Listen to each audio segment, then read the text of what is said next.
Thomas Paine, Thomas Paine, Thomas Paine, Sam Adams, Sam Adams, Sam Adams, Benjamin Franklin, Benjamin Franklin, Benjamin Franklin. These men spoke up for what they thought was right. From their courage came such documents as the Declaration of Independence and the Constitution of the United States. From their willingness to speak what was sometimes unpopular but right, we enjoy such liberties as freedom of speech, the right to keep and bear arms, and freedom of religion. There are those who still wish to oppress our freedoms, and there are still patriots willing to stand up and defend life, liberty, and the pursuit of happiness. Men like Zeb Bell, who honor our founding fathers and what they stood for. It's now time for Zeb at the ranch, speaking up and defending your freedoms. Brought to you by Magic Valley Les Schwab Tire Centers and all of the other great advertisers on the program. And now, Zeb Bell. Oh, this is so true. Listen to this statement this morning. If you're still looking for that one person who will change your life, take a look in the mirror. Amen. Here we go. Good morning. Here's Kate Smith and God Bless America, followed by a Patriot. And our Pledge of Allegiance coming up. Good morning. Good morning.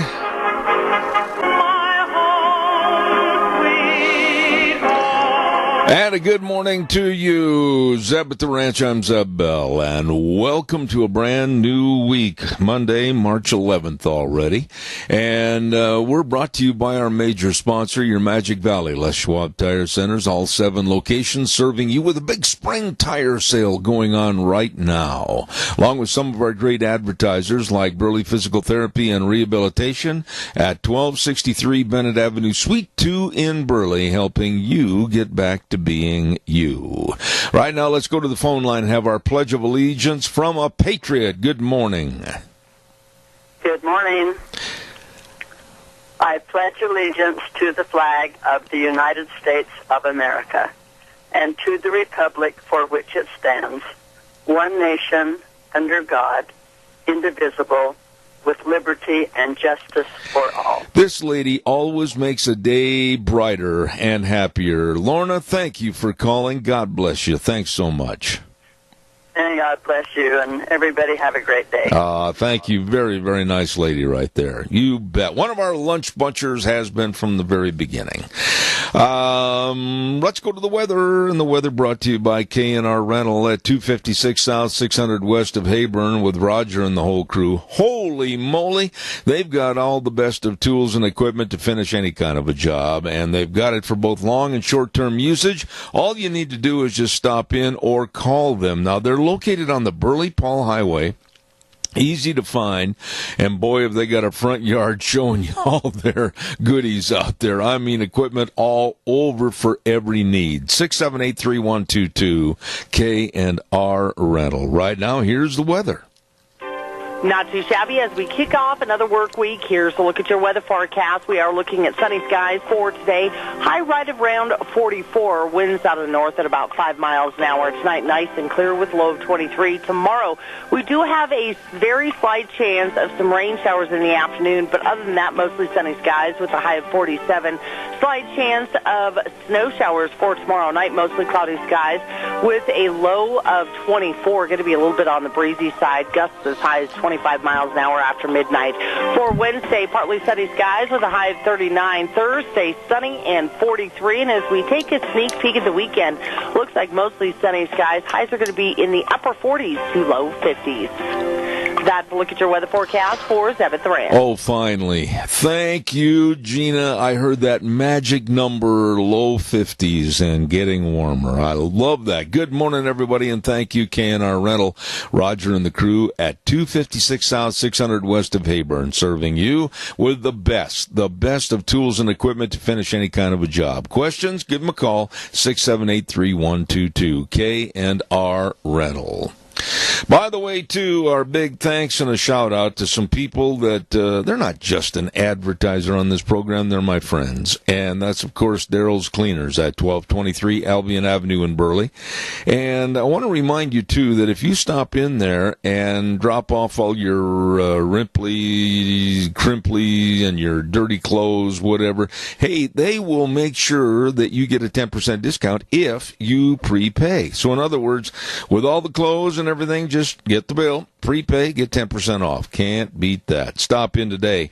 And if you don't have time to do your own washing, they will wash, dry, fold, and iron all your clothes just like Mom used to at Daryl's Cleaners, 1223 Albion Avenue in Burley. You stop in, see them today.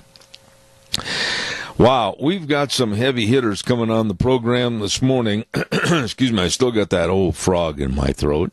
And we're going to have, of course, at 8:30 our cookie giveaway. And then at 9:06 we've got Richard Manning coming back on to talk politics. At 9:30 we're going to have attorney Aaron Wilson on the program from the Pacific Legal Foundation.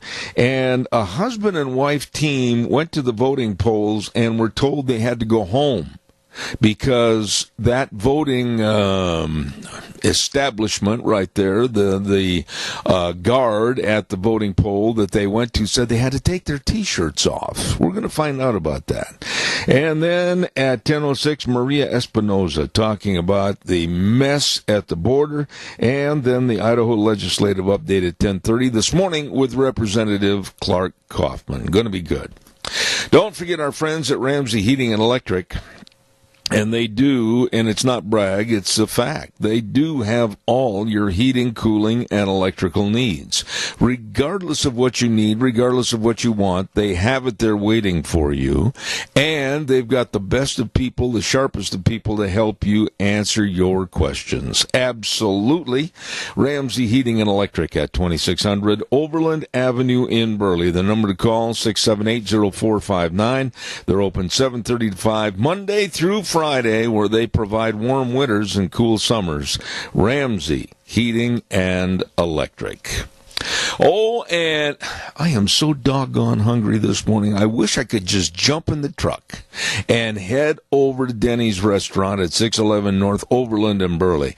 You know, you open that menu up, and I love breakfast. That's my favorite meal of the day. And just look at all the different choices, whether it's the hotcakes or whether it's the difference of the ham and egg, sausage and eggs, whatever, pancakes, French toast, you name it, delicious. At America's Diner, Denny's Restaurant, 611 North Overland in Burley, and another location to serve you at 291 Pole Line Road in Twin Falls. Great people, super great food. Denny's Restaurant, America's Diner.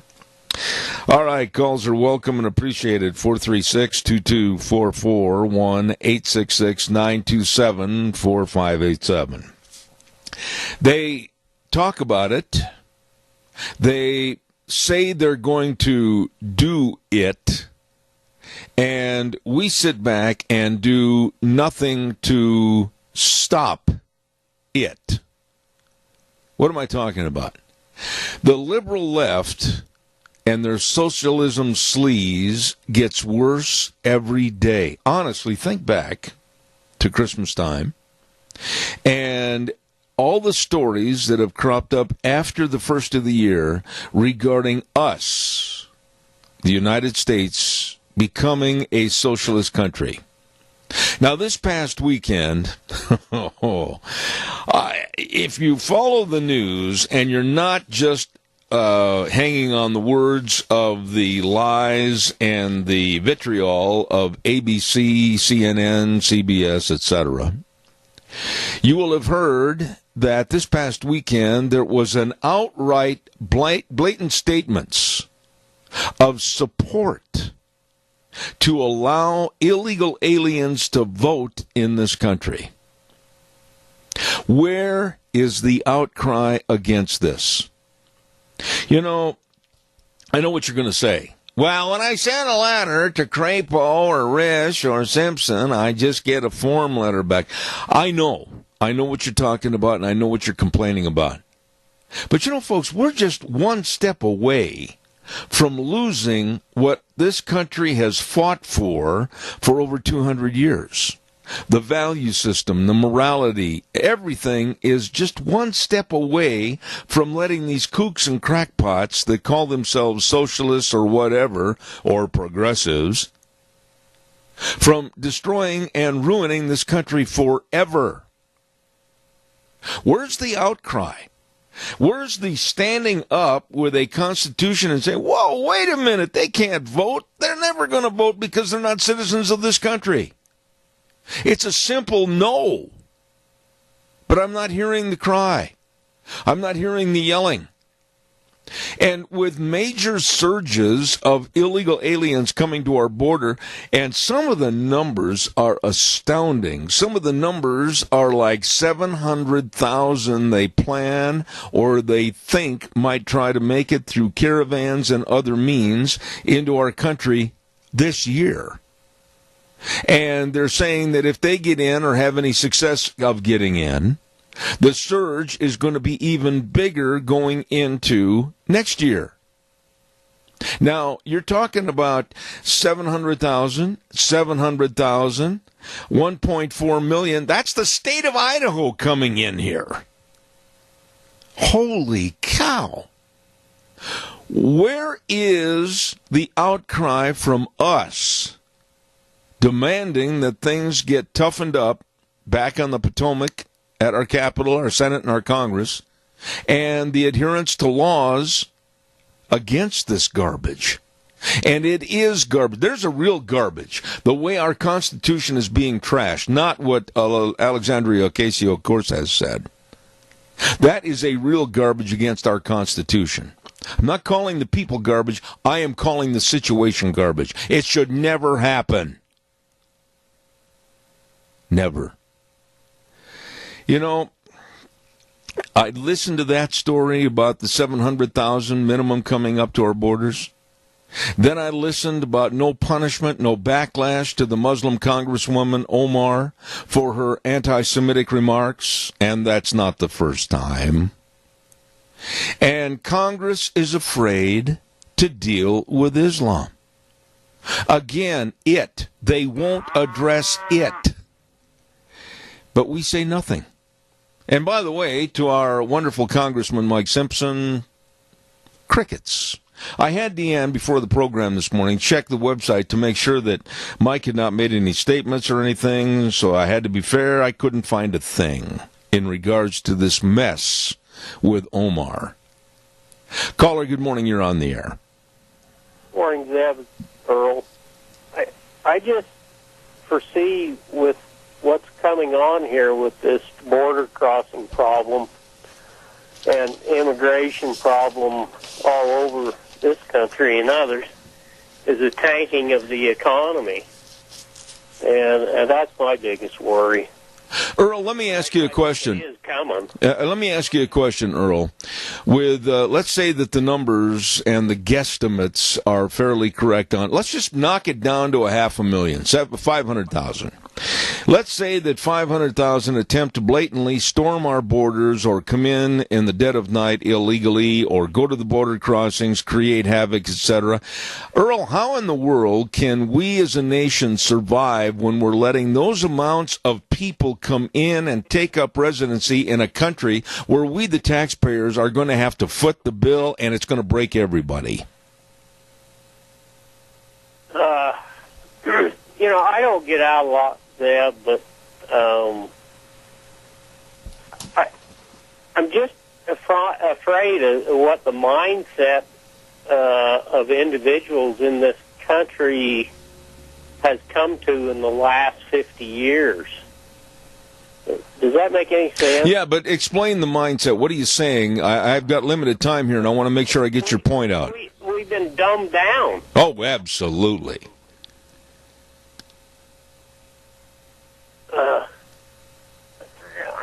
And it's evident. It's just maybe the way I look at things. Well, Earl, let me throw this at you real quick. I am going to point the finger at not just an education system or a school district. I'm going to point the finger at all of education. Look at the amount of liberal teachers and professors that are handling our kids. They've estimated that 90% or better of the teachers, professors, educators are all of a liberal, progressive mindset. And we have no question as to why we're turning out a product that thinks socialism is better than capitalism. And along with that is the devaluing of the property taxpayers throughout the country too, because they're losing ground right out from underneath them for the purpose of supporting these teachers in our schools. Yeah.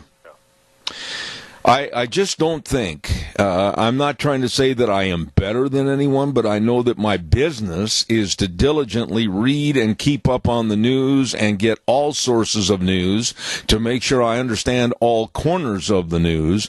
And I honestly don't think the American public is really understanding what a serious, serious predicament we're in.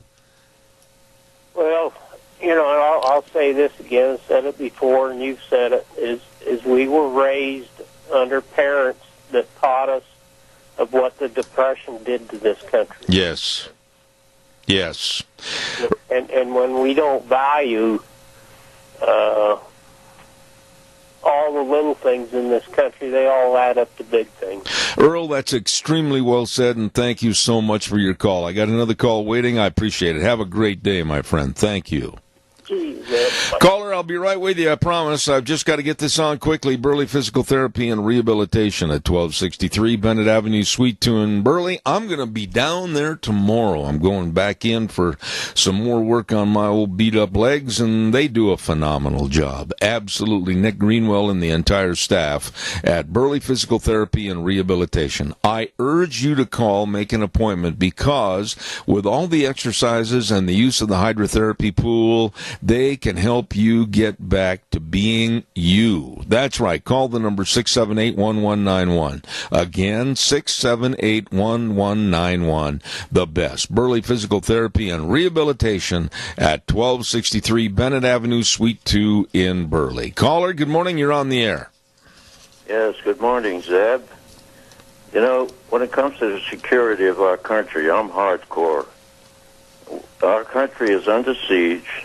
It's been invaded, and my feelings are when we have enough chaos going on in our cities, these people that are being trained in these terrorist camps are going to come out with their bomb packs on their bodies.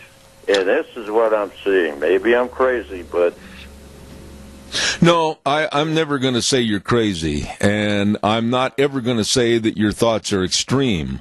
When Martin Moyer wrote the book called Twilight in America, and he highlighted and made specific as to where some of these training camps were and what they were doing in these training camps around the United States, whether it's New York State or over in the state of Oregon, etc., or Texas, he was very emphatic about what's going on there, and there was no declination by the other side to say that it's not happening.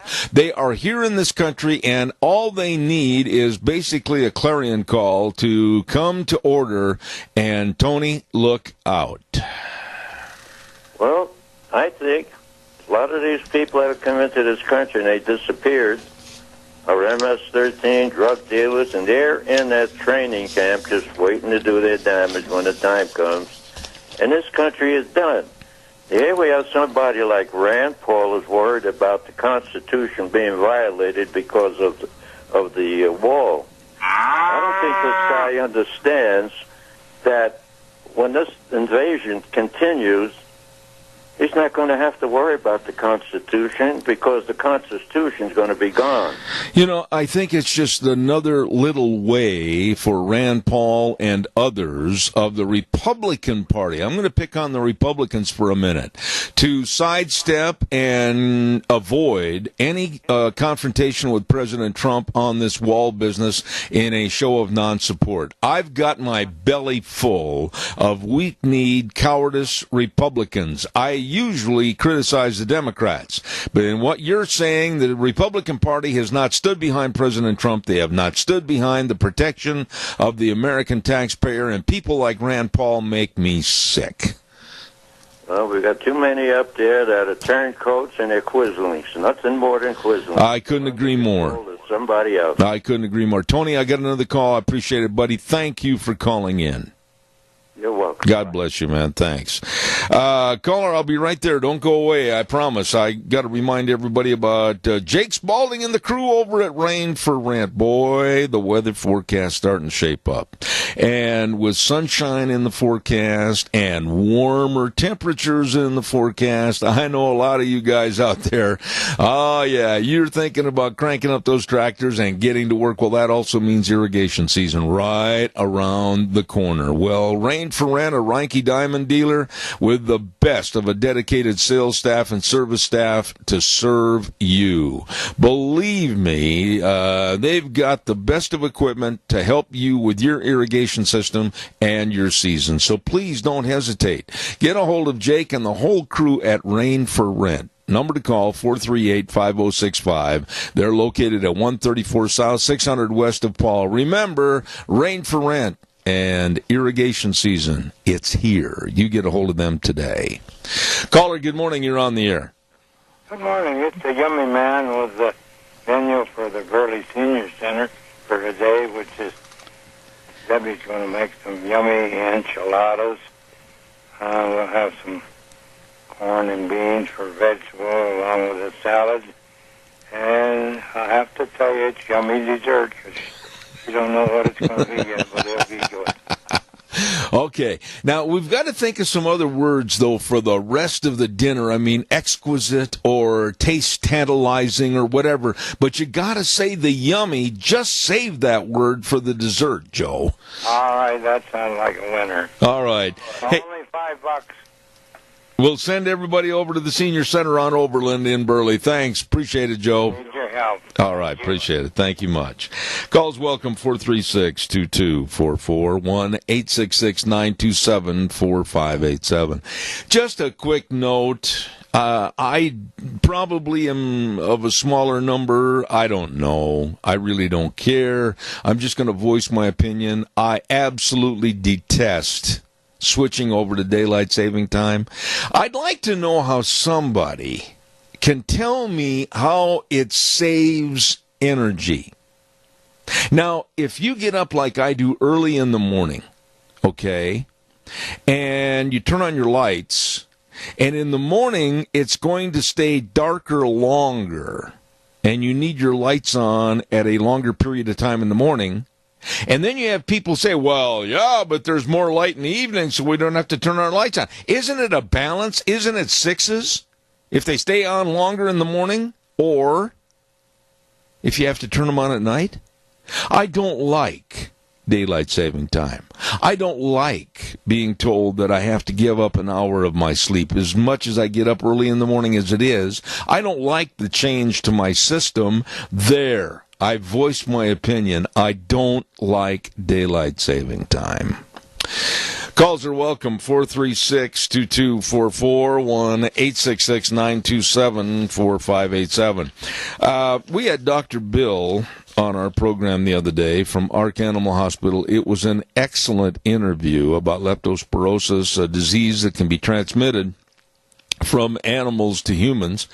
And you got to be careful out there, folks. And for more information on this or anything else about your dogs, kitty cats, cows, horses, whatever, I urge you to get a hold of Ark Animal Hospital at 750 21st Street, near Connection Credit Union in Hayburn. They are the best at serving you and your animals and livestock. Please write the number down, give them a call, 678-1177. That number again, 678-1177. Ark Animal Hospital, where they have the warm hearts for the cold noses. I'm going to give away some cookies right now, and it's a little bit of a tougher question. Let's see how good you are this morning. Remember the original TV adaptation of the movie Lonesome Dove? And but before I do that, though, I got to tell you, Sophie's Chatterbox sponsoring this at 530 East Street in Rupert. The best of bakery and a restaurant, cookies, pies, all the desserts, wedding cakes, along with a great place to go eat. There, I got that all in. Sophie's Chatterbox, absolutely. Now, remember in the movie Lonesome Dove, in the original, that Tommy Lee Jones played Captain Call. Okay, remember that? Great actor. Really a great actor. But then they made a sequel, and they called the sequel The Return to Lonesome Dove, but Tommy Lee Jones did not take the job again as Captain Call. Name the famous actor, very famous actor, that did take the part of Captain Call in the sequel Return to Lonesome Dove. A lot of the original cast was there. And but Tommy Lee Jones did not come back to star as Captain Call. Who did? Give me a call and you'll win a dozen cookies from Sophie's Chatterbox, 530 East Street in Rupert. And first person to call, 436-2244, 1-866-927-4587. Holy cow, we got a winner already, maybe. Let's see what they say. Good morning, caller. You're on the air. Yeah, it's John Voight. And what's your name? Eric Lee. Eric Lee. My goodness. How did you know that, or did you have that stored away in your memory file? Yeah, I guess it was stored away in my files. Well, Eric, congratulations. You get a hold of Sophie's Chatterbox. Tell them when you're going to come in and get the cookies. You're the winner, buddy. Okay, have a great day. All right, thank you. It was Eric Lee being the winner, and the name of the actor was John Voight. And a lot of people were surprised, I was, as to the job he did filling in for Tommy Lee Jones. Wow. I mean, I thought, in many respects, he was as good or better than Tommy Lee Jones. John Voight, an actor that you wouldn't assimilate with a Western, but he did a darn good job. All right, there's Eric Lee winning the cookies, and it's time for you to give me a call, 436-2244, 1-866-927-4587.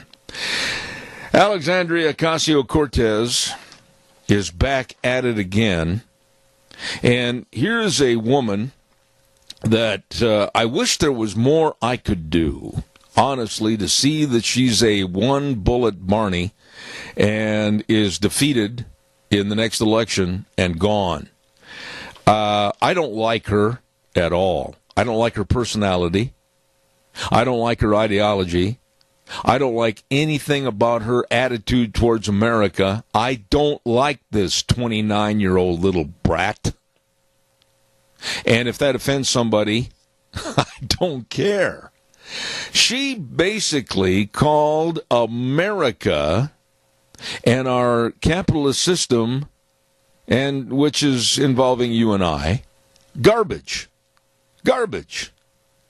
And her true feelings about the United States are worse than we originally thought. She absolutely is a communist/socialist. And this woman absolutely said that the country, America, is not in a good state. And she openly hates capitalism. And she's going to do all she can to try to change our system. Here's a little girl, 29 years of age, And it's unfortunate that's her age, because I know so many other 29-year-olds that are sharp, hardworking, individual, family-raising people that really care about this great country, America. They really care about going out and being successful. They really adhere to the theory you can succeed if you try in America. Just go for it. Instead of being a lazy sleaze standing on a street corner like a lot of the millennials and doing nothing but complaining or trying to tear this country down. But she thinks that we're only 10% better than garbage. And I have not heard our wonderful Congressman Simpson speak out on her. I wished he would. I'd like to read his quotes. And if he does speak out against her, I'd like to give him credit where credit is due. But so far, crickets. Nothing. Caller, good morning. You're on the air. Good morning, sir. You know, on this daylight savings time, only the government can think cutting an inch off the bottom of a blanket and sew it on the top would make a longer blanket. Well, that's exactly a great analogy, because, you know, I got into a conversation with somebody Saturday on the phone, and they said, well, it's an energy saver.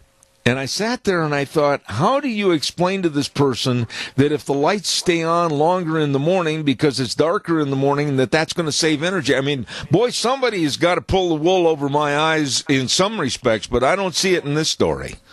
No. It's not designed for the rural America or the farmer, you know, because their day begins before sunup and usually ends after sundown, and it doesn't matter what time the sun comes up or goes down. Well, have you noticed a change, honestly, Doug, have you noticed a change in you? I can honestly say I did. Now, this morning, I didn't wake up at 10 to 4. I woke up at 10 to 3.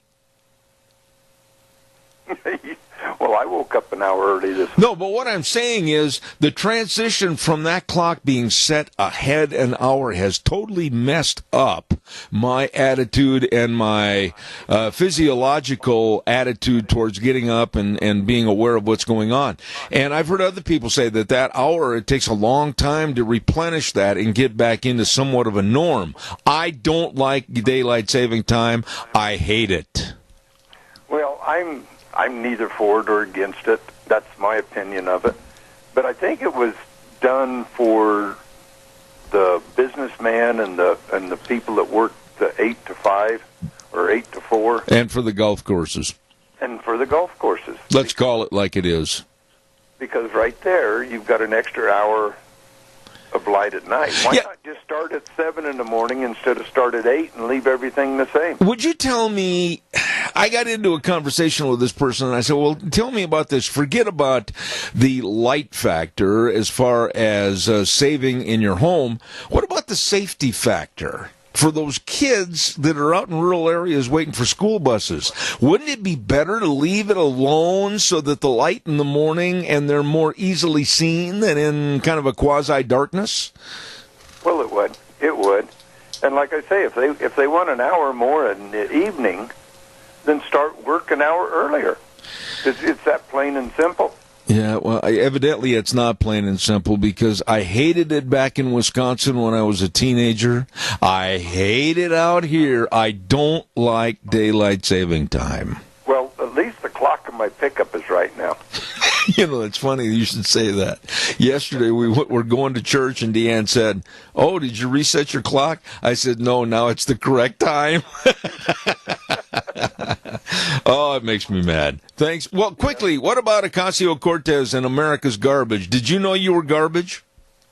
Well, I'm in the basket of deplorables, so I'm going to take that badge and I'm going to wear it proudly. Because this woman, Ocasio-Cortez, has not had enough life experiences to even know what the heck she's talking about. She is smug. By liberal professors to think this way. Yeah. And this is the product we're getting out of Yeah. our colleges.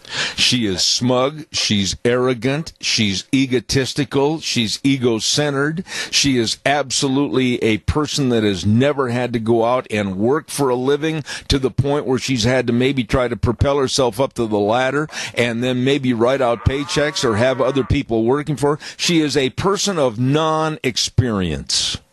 Exactly. And the silence from our representatives back there in Washington, D.C., tells me they agree with her. Absolutely. If they disagreed with her, they would be speaking up. I agree. I get another call quickly. Tell us, senior centers. Go ahead, Doug. All righty, everybody, let's do what we can for the senior centers. Let's get some businesses and some farmers out there, or anybody, just if you can donate a little bit so they can buy some food to help feed these Meals on Wheels. Absolutely. Doug, appreciate you always. Thank you very much. Hey, by the way, caller, I'll be right there. Don't forget Barry Equipment and Rental, Sales, Service, and Parts. And they have three locations serving you. 159 West Highway 30 in Burley with Juan, good old boy. 465 Addison Avenue West in Twin with Eli and the Nampa location. And it wasn't that long ago, old Juan was at a meeting, and they said, what do you think, Juan? And he says, well, I think we ought to put everything at 0% interest for 48 months. And they did. And they're saving you money. Whether it's equipment rentals or retail equipment sales, you get into Barry Equipment and Rental today. Burley, Twin Falls, and Nampa. And don't forget, they got a whole bunch of Bobcats, all the shapes and sizes, right there for you, and they'll teach you how to run them. Barry Equipment and Rental. Caller, good morning. You're on the air. Good morning. I thought I'd just give my little 2 cents worth on daylight savings time. I think whoever invented daylight savings time ought to be dragged out in the street and shot. No, don't go there, Rodney. Don't say that. Come on. You don't mean that at all, but it's... Yeah, you're right. That'd be too good for him. Well, okay. Thank you for your call. Appreciate it. I hate it, though. I absolutely hate daylight savings All right. time, and I wish they would repeal it. Well, I do too. But there seems to be the powers that be. Even some of my friends in politics are in favor of daylight saving time, and I don't know why. Anyway, thank you very much for your call. More time on the golf course. Well, that may be true. That may be true. Calls welcome, 436-2244, 1-866-927-4587. Caller, good morning. You're on the air. Morning. How are we? I'm pretty good. How are we? Well, it's cold, but other than that, we're here. Okay. Well, what can I do for you? Well, I had a friend of mine tell me the other day, and I couldn't help but chuckle. It says, only a white man would take and cut a foot off of a blanket, sew it onto the bottom of a blanket, and think he had a longer blanket. Were you listening just a few minutes ago? Because that's the same analogy that another caller made less than 5 minutes ago. Oh, I'm sorry. I just barely jumped on here. I apologize. No, you don't have to apologize, but it basically is the same thing that I've been saying, that I don't understand if you got to burn your lights and energy more in the morning, how do you find that a compensation for having light later on in the afternoon? I just don't understand that. Well, that's the liberal mindset. Aha. Aha. I think we've hit the nail right on the head there, but I could be wrong. Well, I don't like it. I never have. I've been vocal against it for years and years, ever since I lived back in the Midwest. I hated daylight saving but I don't think it's going to change. No, I'm afraid it's not. And we have bigger fish that need frying. Amen. Than worrying about the daylight. Yeah, and I'm kind of sorry in a way I even brought it up, but I just had to voice my opinion because I'm not happy with it. Thank you for your call. Appreciate it. You betcha. Thank you very much. I want to talk to you about another situation that really, really offends me, and I hope it offends you too. And I'll explain why in just a minute. I want to remind everybody about Ag Express, and they are looking for drivers. They are looking for mechanics. They are looking for dispatchers. Ag Express has job opportunities, excellent job opportunities, and they may be looking for you. Full and part-time positions, and they also welcome retired folks to call and get in there and make applications. Home every night, new and maintained equipment, vacations, great benefits. You better check it out today. Call. I'm going to give you two numbers. In Paul, call 438-5025, or in Burley, call 678-4625, extension 1. Ag Express is looking for drivers, and Ag Express may be looking for you. Get a hold of them today. Oh, let's get a weather forecast on here before we go to the next story. And our weather brought to you by Mount Harrison Audiology and Hearing Aids, and they are right behind the Minidoka Hospital across from the emergency room, and they're waiting to serve you with a hearing screening. If you've noticed a diminishment in your hearing, please don't put it off. Get over there for a hearing screening. Please let them help. Number to call, 312-0957. That number again, 312-0957. Mount Harrison Audiology and Hearing Aids. Right now, here's Gina with the weather. Not too shabby as we kick off another work week. Here's a look at your weather forecast. We are looking at sunny skies for today. High right around 44. Winds out of the north at about 5 miles an hour. Tonight, nice and clear with low of 23. Tomorrow, we do have a very slight chance of some rain showers in the afternoon, but other than that, mostly sunny skies with a high of 47. Slight chance of snow showers for tomorrow night, mostly cloudy skies with a low of 24. Going to be a little bit on the breezy side. Gusts as high as 25 miles an hour after midnight.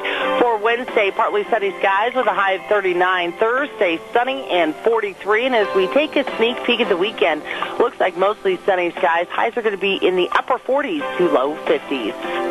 That's a look at your weather forecast for Zeb at the Ranch. And thank you very much. With 3 great audiologists helping your hearing needs at Mount Harrison Audiology, I urge you to call for an appointment today.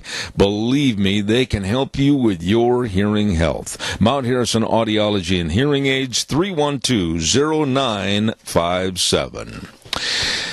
There was a couple of articles in the paper this last week about how various stores, and I'm going to name names because they were named in the articles, and so I'm not going to hedge here, Walmart and some others, were going to start cutting back on physically challenged workers that have been hired as greeters at their store.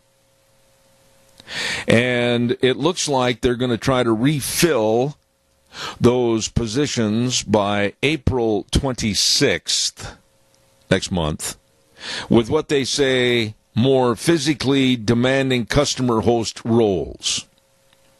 And I was so mad when I heard about this and read about this, and I'm going to tell you why. I wrote a blog, like I said last week, about this on my Cow Pies and Coffee Cups. And I absolutely think that here we are taking the pride and the responsibility and the purpose away from people that want to work and, by the way, are doing an excellent job. I went to the Home Depot in Twin Falls about 2 weeks ago, and there was a young man in a wheelchair there, and his attitude was effervescent. His personality was phenomenal. Good morning. Welcome to Home Depot. May we help you? Can I help you find something? And we chatted for a few moments, and then we went about our shopping. And on the way out of the store, he said, I hope you have a great day, and I thanked him. That was phenomenal and made me feel like my business was really welcome. The same at Walmart. A lady in a wheelchair. How are you today? I'm great. Thank you for asking. It was just an attitude of, we're pleased to have you shopping in our store. Then I went, and I wrote about this. You can read it in the blog.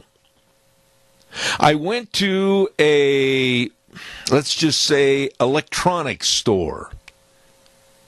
And I walked in, and standing behind the customer service booth was a great big tall young man talking to another employee. And I stood there, and I stood there, and I stood there as they were talking about cars. And finally I said, "Excuse me, but I'm looking for this, this, and this. Where can I find it?" And this kid looked at me as if, "How dare you interrupt my conversation about automobiles?" And he said, "Oh, yeah, that's someplace in the middle." I got to tell you, my temper went, like I said in the blog, to extremely hot. This kid didn't deserve that job. This kid did not deserve to be representing that company, and I will not go back to that respective store ever to shop again because of that kid. So when I hear that these big box companies want to take away the jobs for those that are physically challenged, it just infuriates me. And I hope it does you too. And I hope you speak out. I hope you let them know if you see a disabled, or I'd rather use the terminology, physically challenged person working at one of those stores and trying to help you and serve you with a smile on your face, their face. I hope that you'll go to the management and say, "Boy, that guy over there or that lady over there, excellent," to walk into the store and feel like your business is really welcome. As compared to this punk kid that was standing behind the counter talking about cars, and that business had nothing to do with cars, and acting like I had infringed on his daily routine. Caller, good morning. You're on the air. Good morning again. Isn't that gentleman there at Home Depot, isn't he just happy? And he is a very polite, knowledgeable person. Aha. So you know who I'm talking about. I do. I enjoy, in fact, I always stop and chat with him for just a little bit. And that guy has a more positive attitude than most people do. I want to be fair and say that, okay, maybe in some respects they, meaning those that are in wheelchairs or physically disabled, can't do all the lifting or whatever might that have to be incurred to maybe help somebody get some items out to their car. However, I honestly think that we cannot continue to push physically challenged people out of work. In this United States, the unemployment rate for physically challenged people is twice what other workers have to go through. Twice. And that's not fair. They have every right to get a job and have pride and purpose, just like you and just like me. You bet. Just like even the people that aren't physically challenged, they have limitations on what they can do. That's right. Some people are mechanical and can be a mechanic, and other people wouldn't know which end of a box end wrench was an open. I take that as a public offense to me because I spent all day once looking for a left-handed wrench. But, you know, and so everybody's got, you can say, challenges. I mean, you take me and make me sit down and do book work and stuff like that is like, you know, trying to get me as a dentist to pull teeth without Novocaine. Well, and then this lady at Walmart, it was in Twin that I stopped in. I was in Twin and I went there. And, you know, my knees are so bad that I always look for one of those silver stallions, those electric go-karts to go get my stuff now in these bigger stores. And I found one and I jumped on it and I drove past her and she says, "Hey, cowboy, you want to race?" It was stuff like that that makes you remember the store and you have a pleasant shopping experience. Exactly. They put a positive spin on that store because they've got a positive attitude. That's right. And that gentleman at Home Depot, in fact, when I go in and I don't see him, I you know, oh, shoot. Kind of a bad day. I hope he's doing okay. Well, I personally, last week, and I'm not trying to put myself above anyone else, but I urge people to do this. I urge people to call Walmart. I urge people to call Home Depot and tell them how nice the experience was because of those people when you walked in the door. I did that with Home Depot last week, called the manager and said, "Hey, that guy had better stay there. He is the best salesman for your company." Exactly. Exactly. So, but I've always had a positive reaction from him, and every time I've went in there. So. Well, I am tickled that you called back, and I mean that because it solidifies the same thing that I found, and I appreciate that. You bet. Thank you. Thank you. You know, folks, take just a moment and pick up a phone and call and say, hey, you know, we wanted to say how nice that person was.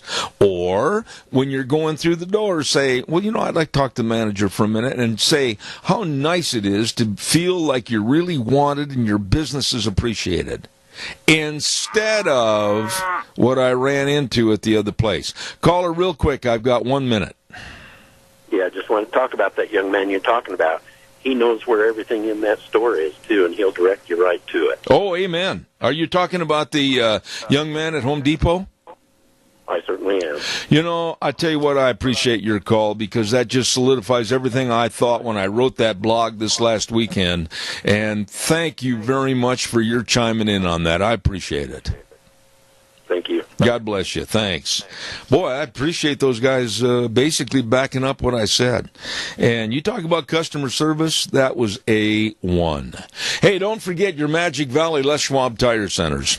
And, of course, they're having a great big spring tire sale right now where you can save up to $200. Save up to $200 on some of their really, really first-class tires like the Eclipse and the Ultra Z900 and the Open Country HT and the Open Country AT2. Woo! All the best of tread designs, all the sizes for your cars, pickups, and SUVs. Don't hesitate. And along with that, for safe driving, you know they've got the best in brake service, front-end alignment, shocks and struts, batteries, all of this and so much more with Lane and Rupert, Dave on Blue Lakes and Twin, Mike and Buell, Mike and Jerome, the Twist family in Paul, Daniel on Poline in Twin Falls, and Randy on Overland in Burley. Nobody does it better than your Magic Valley Les Schwab Tire Centers. We're going to take a little break right now, turn it over to Wheels, and then we got Richard Manning and others. Stay tuned, Zeb at the Ranch.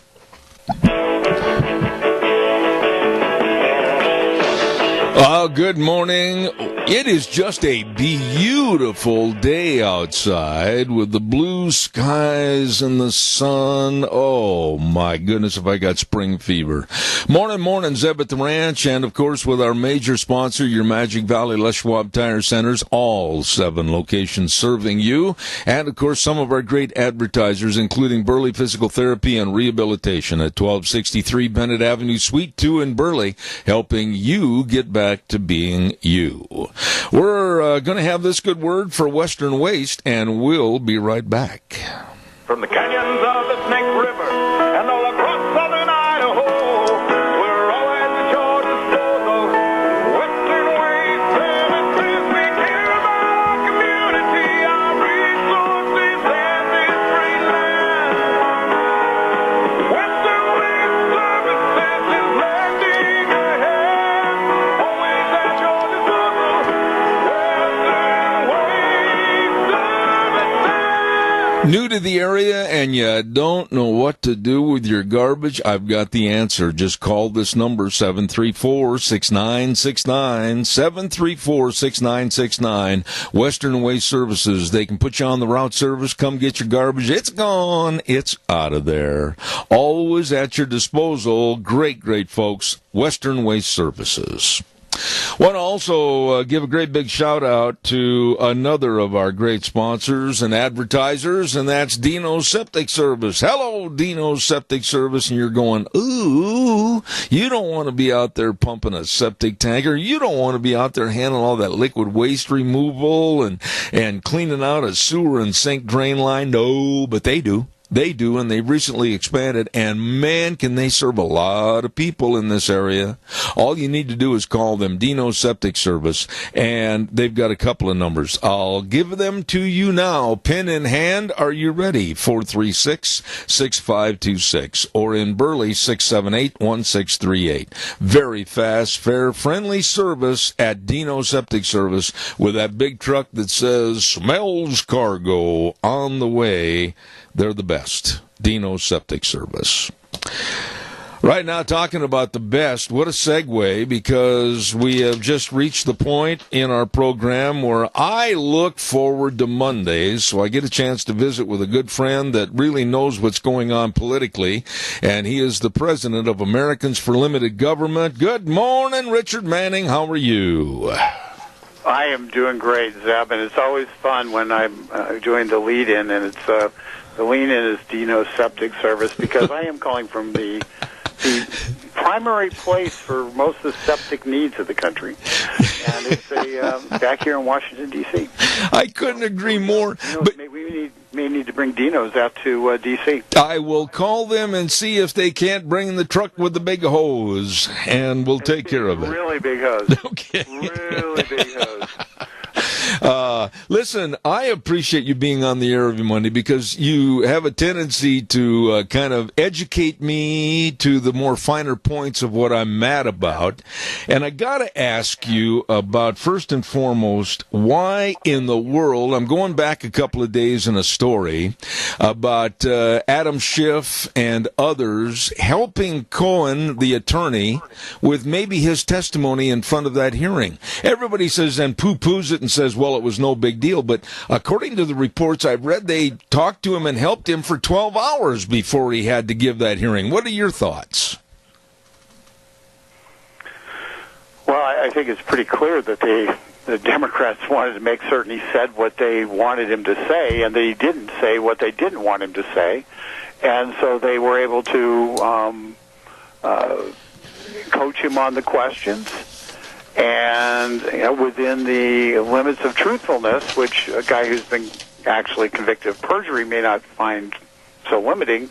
They wanted to make certain they didn't fall into any traps and ask him questions that they didn't want to get the answers to. So, yeah, they prepped him on his testimony for extensively, almost as if he was a prosecution witness, as opposed to a witness before Congress in a fact-finding situation, because that's how the Democrats look at this. They look at this as a prosecution, not as a fact-finding mission. So they don't want to see anything that contradicts their assumptions. They only want to be told what they want to hear. Richard, who, and I know the answer to this, but who is going to foot the bill for these uncountable different investigations that Schiff and others in the Democratic Party want to start into Trump's taxes and Trump's business dealings and this and that and the other for the next 2 years at least? I mean, wow. Can't the American public say enough is enough and just slap their hands and say, back off, do your job, represent your constituency, work for America instead of for yourselves? Well, the best way for America, for that to happen, is for the polls to start showing that the Democrats are failing because they're spending all their time doing witch hunts against. Unfortunately, the message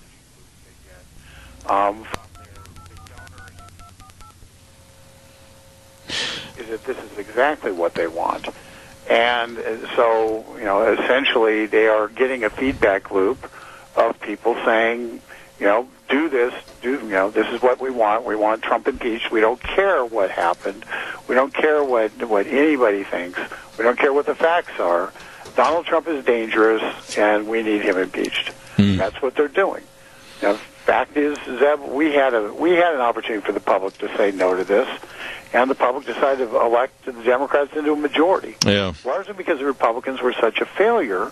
But the fact is, when people stayed home and they didn't come out to vote in November because they didn't like what the Republicans had done in their 2 years in control under President Trump, then this is what they essentially allowed to occur. Because it wasn't a big turnout for the Democrats that caused this. It was a failure of Republicans to turn out. Your organization, Americans for Limited Government, the tagline right after that, an organization dedicated to keeping government small. Holy smokes, you must just go to your office and tear your hair out and set it on fire with the thoughts of what Democrats are wanting to do, expand government, make it the be-all and catch-all for everything from the time we get out of bed in the morning until the time we go to bed at night. Well, I tear my hair out by what the Republicans allow to have happen, working with the Democrats or working with themselves. In fact, these last 2 years, they worked with the Democrats, and we got an explosion in spending, and that's what occurred. What I'm hoping, and this is kind of a focal point that I'm really going to be laser beam on for the next 6 months, is we need to start spending what we can afford and not what we want to. And the president's coming out with a budget today. In fact, it just came out 14 minutes ago. He's coming out with a budget that would get us to a balanced budget in 15 years. Over that same time period, it cuts mandatory spending by about 1.9 trillion.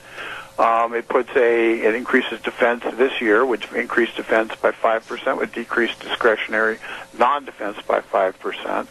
And it's essentially a pathway towards balance. And right now we're spending about a little over more than $1 trillion a year, more than we take in. Yeah. And it's not sustainable. I'll give you a simple number that comes from the chart. The charts haven't been updated, but I asked a question of somebody at the White House, and I got an answer. So since the charts are out now, I can do this without looking at them. We spent about $400 billion on interest payments on the debt. Now, that includes money paying Social Security Trust Fund because it holds debt, basically bonds, and so the government pays the Social Security Trust Fund money for those bonds, as they should, because it's an interest-bearing. And then we have another category where we spend money on the publicly held debt, which is the stuff that we hear about, Treasury bills and the like. So about $400 billion on debt, interest payments on the debt. Within 5 years, we're going to spend more money on interest payments on the debt than we spend for the entire Defense Department. I'm sitting here and I'm thinking that's unsustainable. Yeah. And we've had God has given us a tremendous break. We've had extraordinarily low interest rates for the last 5 to 7 years. Absolutely. It's been 10 years, really. And those interest rates are normalizing. We're seeing the interest rates creep up a little bit, and that has a huge difference in terms of what people are going to pay for our government bonds and our government debt. And as those interest rates go up, it has a devastating impact to the budget. And unless you believe that we can forever spend as much money as we want to and never have to pay the piper, if you happen to believe that, then it shouldn't matter to you.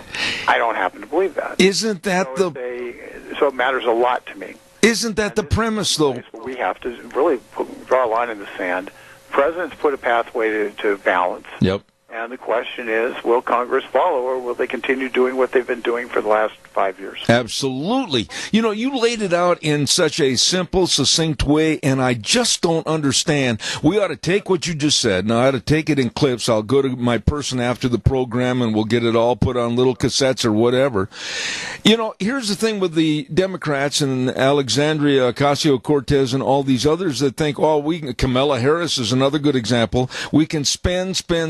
It's an investment, to use Harris's words, and go to $100 trillion on this green energy program, whatever the case might be. Here we have where we are 22, soon to be 23 trillion in debt.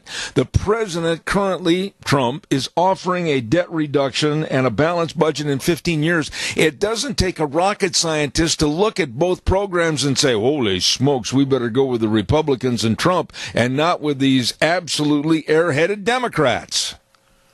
Well, the main thing is we need to get the Republicans to go with Trump. Bingo. I hate to say this because, I'll give you, I'm sure your listeners have figured this out over time, but, I grew up as a Republican. I was the executive vice president of California College Republicans when I was in college. And it just kills me to sit here and have to tell people that Republicans are every bit as much at fault as Democrats. Yep. Now, the good news is that in terms of spending, the reality is when the Republicans took over in 2010, their first budget, they weren't able to do much with, but they eventually got the spending. They essentially lowered spending and total outlays from $3.6 billion down to $3.45 billion in 2013. So in 2 years, they lowered spending by about $150 billion. That was in terms of total outlays. And that's when we started seeing the budget deficit just plummet because of that drop in spending, because on the other side we had receipts going up. But, since, unfortunately, since that time, we then got down to, we ended up finding ourselves ratcheting up, and in 2017 we spent $3.9 trillion, almost $4 trillion. In 2018 we'll spend about $4.2 trillion, and when all's counted. And so you see approximately, and I know this is a lot of numbers, but basically you have a $500 billion increase in spending over the last 4 years, and you see which is 10% increase. More than 10% increase, actually, and so it's about 12% increase. So you've got a pretty significant increase in spending and total outlays, and our bottom line is we can't afford it. We've got our receipts since 2019, just go 2009, last 10 years. Our receipts have gone up by $1.3 trillion, and that isn't enough. That isn't enough because our outlays are going up faster than our receipts. It's not because of tax cuts. It's because we're spending more than we're bringing in. Amen. And the tax cuts we're still seeing increases in revenue increases. But the outlays, they're just spending a lot of money, and they're spending it on things we want, spending it on more ships in the military and the Navy and stuff like that that are needed, more airplanes, more fighter jets. Those are needed. But every time we buy a fighter jet, the Democrats insist that we also buy a bunch of more food stamps, and that we buy more enforcement labor department, more for the discretionary non-defense spending. It's always an offset like that, and we have to stop that. We have to stop that. The president's budget would be 5% increase in defense, 5% decrease in non-defense discretionary.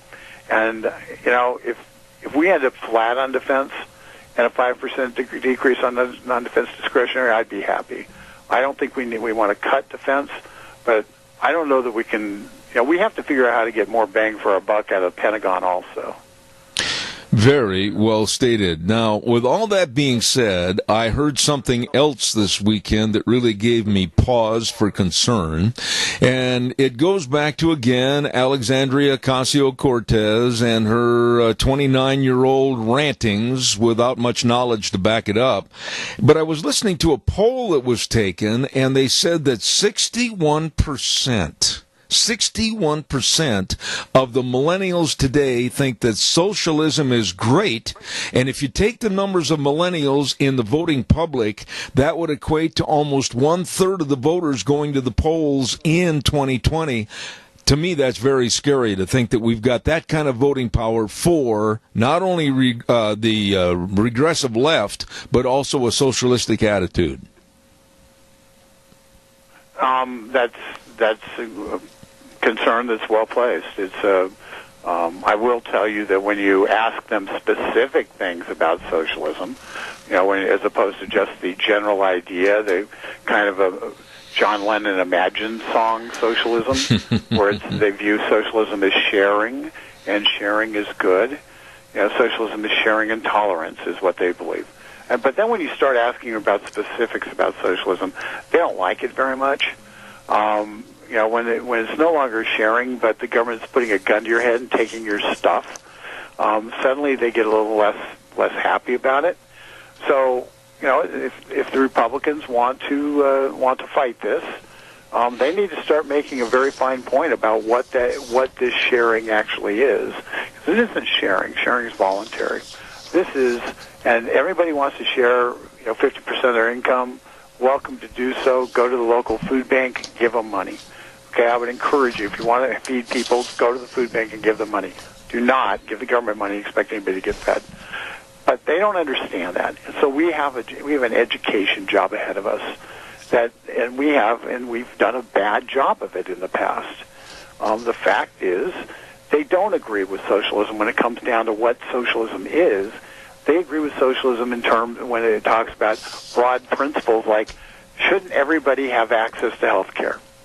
Assuming people don't have access to health care. But in fact, everybody does have access to health care. But they don't know enough to even know that basic fact. So they're assuming a bunch of people are dying of influenza because they can't go to the doctor. And it's just false. So we just have to do a better job of explaining what is what, and what the costs are, and when we do, we'll win. Absolutely. I want to talk to you a little bit about a story that caused a little kerfuffle with the news media again this past weekend. Donald Trump has told NATO nations, hey, you better pay your fair share, or we're going to start this regulation of at least paying, I think, 50%, get more money. We got to have you start chiming in a little bit and put more money in the pot. And the left and the media in this country is absolutely tearing their hair out and setting it on fire, saying, well, he can't talk to our allies that way. I think it's past time. We're footing the bill, basically, and the others are getting in for a mere pittance. What are your thoughts? Well, I think the president's right. They have to pay the amount that they should pay, and it's we are paying for bases, the cost of bases to be all over Europe, and those bases presumably are defending those countries, and for those countries to sit there and kick us in the teeth because we have the bases there on one hand, and then on the other hand sit there and be the beneficiaries of those bases by not having to pay for their own defense. It's a rather distorted relationship. Now, the fact is that we've gotten, I think it's $100 billion, but I could be wrong. I read somewhere it was $100 billion of pledges more from NATO from the NATO countries for NATO security. They're opening up their budgets to that. So we are seeing movement in that regard. The president is now saying, keep going, and so far his strong-arming them to spend more of their GDP on defense has resulted in them spending more of their GDP on defense, and he's looking at our budgets and he's saying we've got a budget catastrophe, and we can't be the people who feel the sole pain for defending the world. It's time for the world to start defending itself. Absolutely. Real quick, I want to ask you, Joe Biden has not officially thrown his hat in the ring, but it looks like with every indication he will, and the polls are showing him heads and shoulders above the other Democrats. What are your thoughts about Joe Biden and his coming into the presidential race?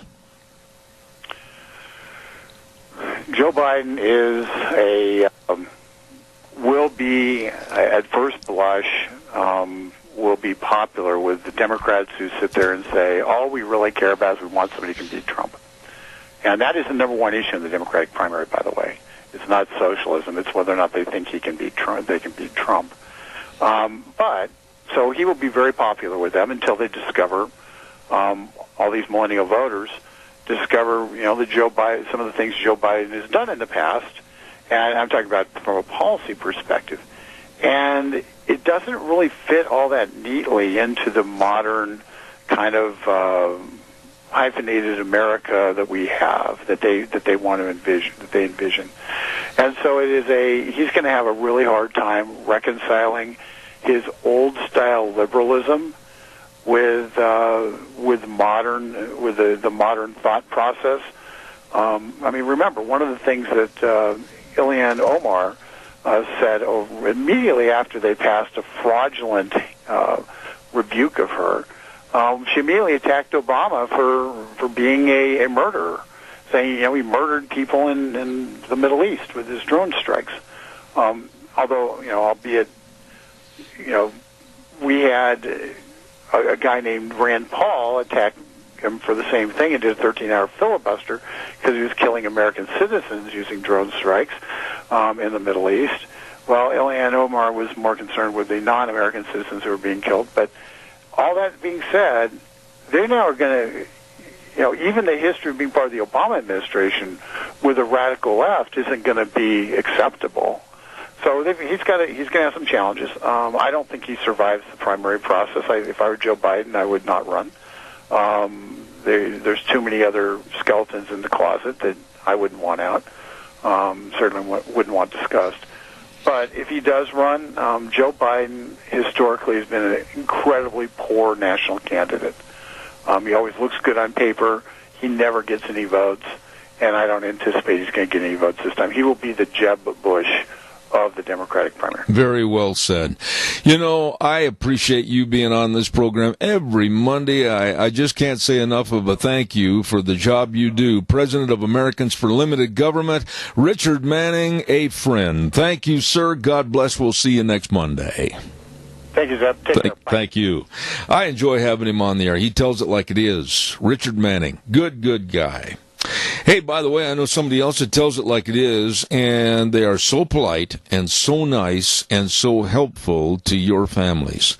When there's the passing of a loved one and you absolutely, everything is up in the air, you don't know what to do in such a short period of time, just stop, think, and call the number of people that want to help you with the highest ethical standards with unquestioned integrity.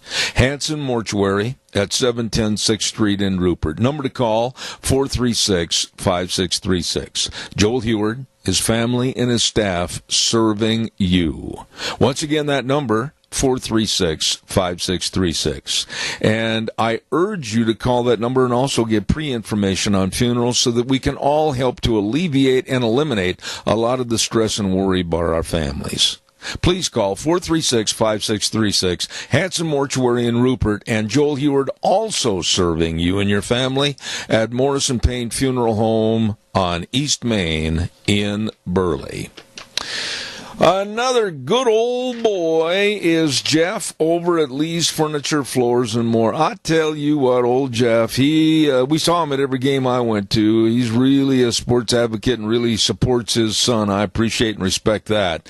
Lee's Furniture, Floors, and More at 459 Overland and Burley. They've got all the new arrivals of carpet, vinyl flooring, planks, you name it. They've got it. And they've got a huge, that means really, really big, special on mattresses, 50 to 75% off. Well, you'd better get in there today, along with all the great furniture to beautify and comfortize your home. It's all there at Lee's Furniture, Floors, and More. 459 Overland in Burley. You stop in and see those really, really great people today. Real quick, a note that Let's Ride.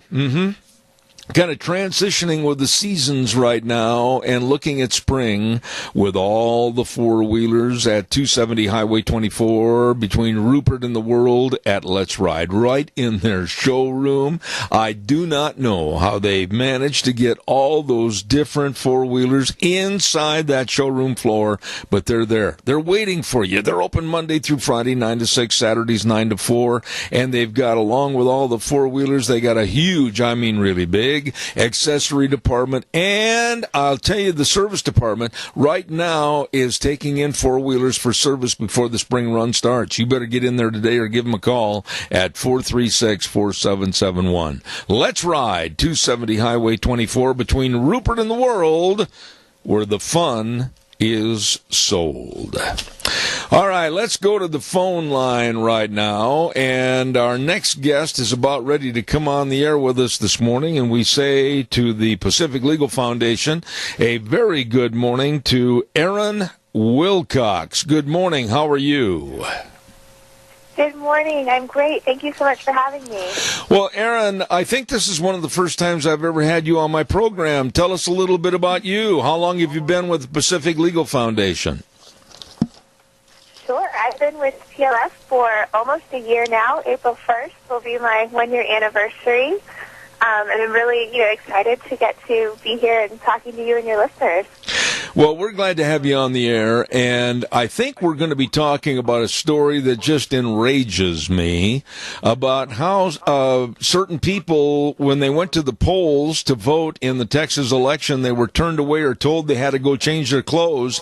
What's going on here? Yes, this happened in Dallas and in Houston last fall during the midterm elections. And Texas has got a law, like many states, that prohibits electioneering at the polls. But Texas's law is really broad and really vague. And it doesn't just prohibit someone, walking into a polling place and waving a sign around and yelling while you're trying to vote.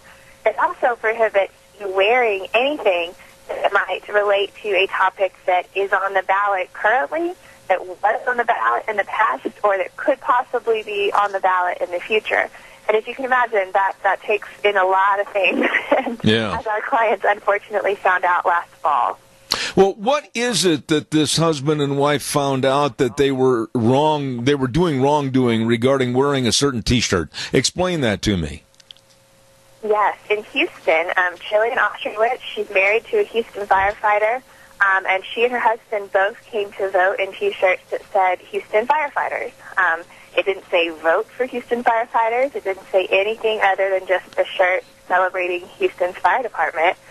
And they were told that they had to leave or turn their shirts inside out at the polling place because there happened to be a ballot measure that day that had to do with firefighter pensions. So they were turned away because of that shirt. Our client in Dallas tried to vote in a Make America Great Again hat, and he was told he had to leave or take the hat off because that was too political as a hat, even though Trump wasn't on the ballot and nobody else on the ballot was using that slogan. All right, now I'm going to ask you some questions with my naivete on this, Aaron, but if television, radio, and newspaper can, and many do, run ads for various candidates or various issues the day of the election, right through the day of election, what's the difference between them being allowed to do that and or somebody wearing a T-shirt? There's just not a lot of difference, especially when the law that keeps you from wearing that T-shirt is so broad that it could include anything. There's nothing political about, for instance, let's say there's a ballot measure in Houston about building a new baseball stadium, and the voters are there to vote on that. This law could keep you from walking into the polling place wearing something like a Houston Astros T-shirt. I mean, it's just so broad, it's so crazy. It's certainly not going to change anybody's mind to see a T-shirt in the polling place. Who's making these decisions? I mean, who's playing judge, jury, and executioner at the polling places to where all of a sudden they are sitting on a throne playing God? Well, that's the other big problem with Texas's law. Not only is it so broad and vague, but the people that enforce it are the individual election judges at every polling place. So they are making on-the-spot decisions based on what they think is violating this law. And they're not really given a lot of training. There's no clarity in the law, so it's really just up to these individuals. And that's going to make the law enforcement vary from place to place. What might be okay in one polling place is going to get you kicked out down the street. And that's not fair. That's not how the law should work. So where are we on this issue? And I've heard about this in other places around the United States, too. Have we lost our right to wear certain clothing or say certain things, our right of free speech? Basically, are we throwing the First Amendment down on the ground and just stomping on it? Well, not if the Pacific Legal Foundation has anything to do with it. We are here to fight this wherever we see it.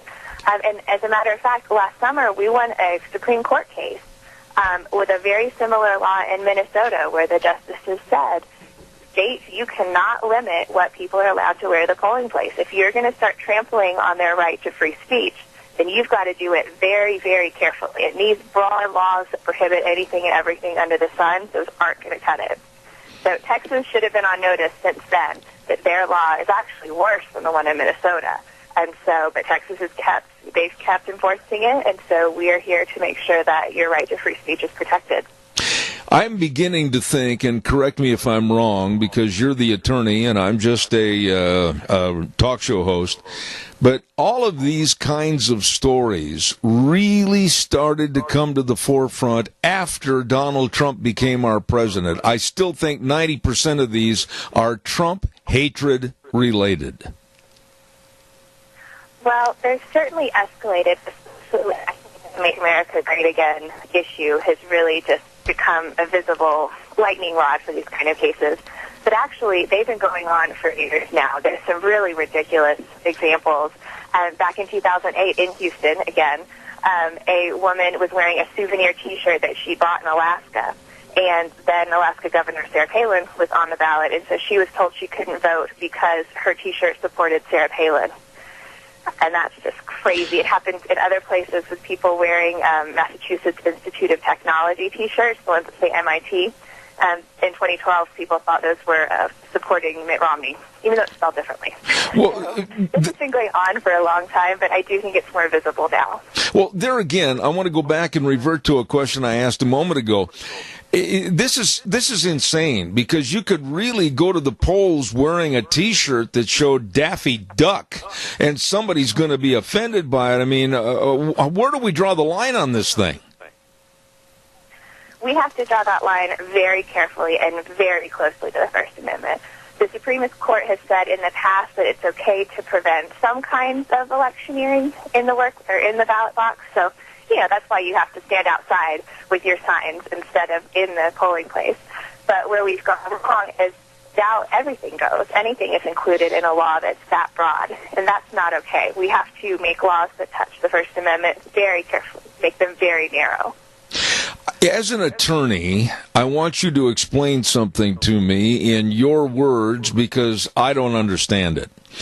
When Trump adopted the slogan, "Make America Great Again," I mean, we've heard that slogan before, but now it's been amplified because it's being tied to the Donald Trump administration. And quite frankly, this country, since its beginning over 200 years ago, has had its peaks and its valleys. We've had our low spots. We've had our high spots. And there is nothing wrong with saying, "Make America Great Again." In your opinion, why are those words so offensive to the left today? Well, who knows why the left thinks they're offensive, but they're certainly very strongly tied to Donald Trump. But you know what? That shouldn't matter. We're a country where you're allowed to say what you want as long as you're not hurting someone else or causing an imminent threat of danger, like yelling fire in a theater. So these are just words. They're words on a hat. They're words on a T-shirt. Why are we so scared that they are going to suddenly impact how somebody votes in the polling place? I think that's a question we really have to ask ourselves. We are going way too far overboard in trying to be careful and not intimidate people, when really the reality is you're wearing a T-shirt. These are words. Like, this is speech. That's always been protected in this country. Aaron, let's go under this assumption. Someone goes to the polls. And Wheels, we've got a little bit of feedback over there, if you would, please. Someone goes to the polls, and they're wearing one of these T-shirts, like this gentleman wearing a Houston Firefighters T-shirt. And they say, "Oh, I'm sorry, we can't let you in here. You got to take it off." And I refuse. I say, no, I'm not going to take it off. I've driven 20 miles to vote and exercise my right as an American citizen. I'm going to vote. And they decide that they're going to fight this thing right there at the polling place. What happens then? Well, in Texas, you can actually be charged with a Class C misdemeanor, so be charged with a crime, and a $500 fine. Plus, you could be prevented from voting. And, fortunately, our two clients voted early voting, so they were able to come back later or come back the next day. But imagine that at 6:30 at night on Election Day and those polls are about to close. You're forced with either giving up your First Amendment right or a violation of the law and not being able to vote. And that's a choice that no voter should ever have to make. And those are some pretty steep penalties simply for wearing a T-shirt that is completely in line with your right to free speech. Isn't that basically what Hillary was complaining about, why she lost in Wisconsin? Of course, there were obvious other reasons. She was claiming voter suppression. Isn't this the way it's being handled, voter suppression? And so this initially, I think, was designed to address voter intimidation, but it's just gone off the rails. And we don't want to suppress voters. We want to encourage voters. We do not want people, making the effort, taking off work, driving to their polling place, finding their polling place, and then being turned away for something that is patently unconstitutional and just unfair and unpredictable.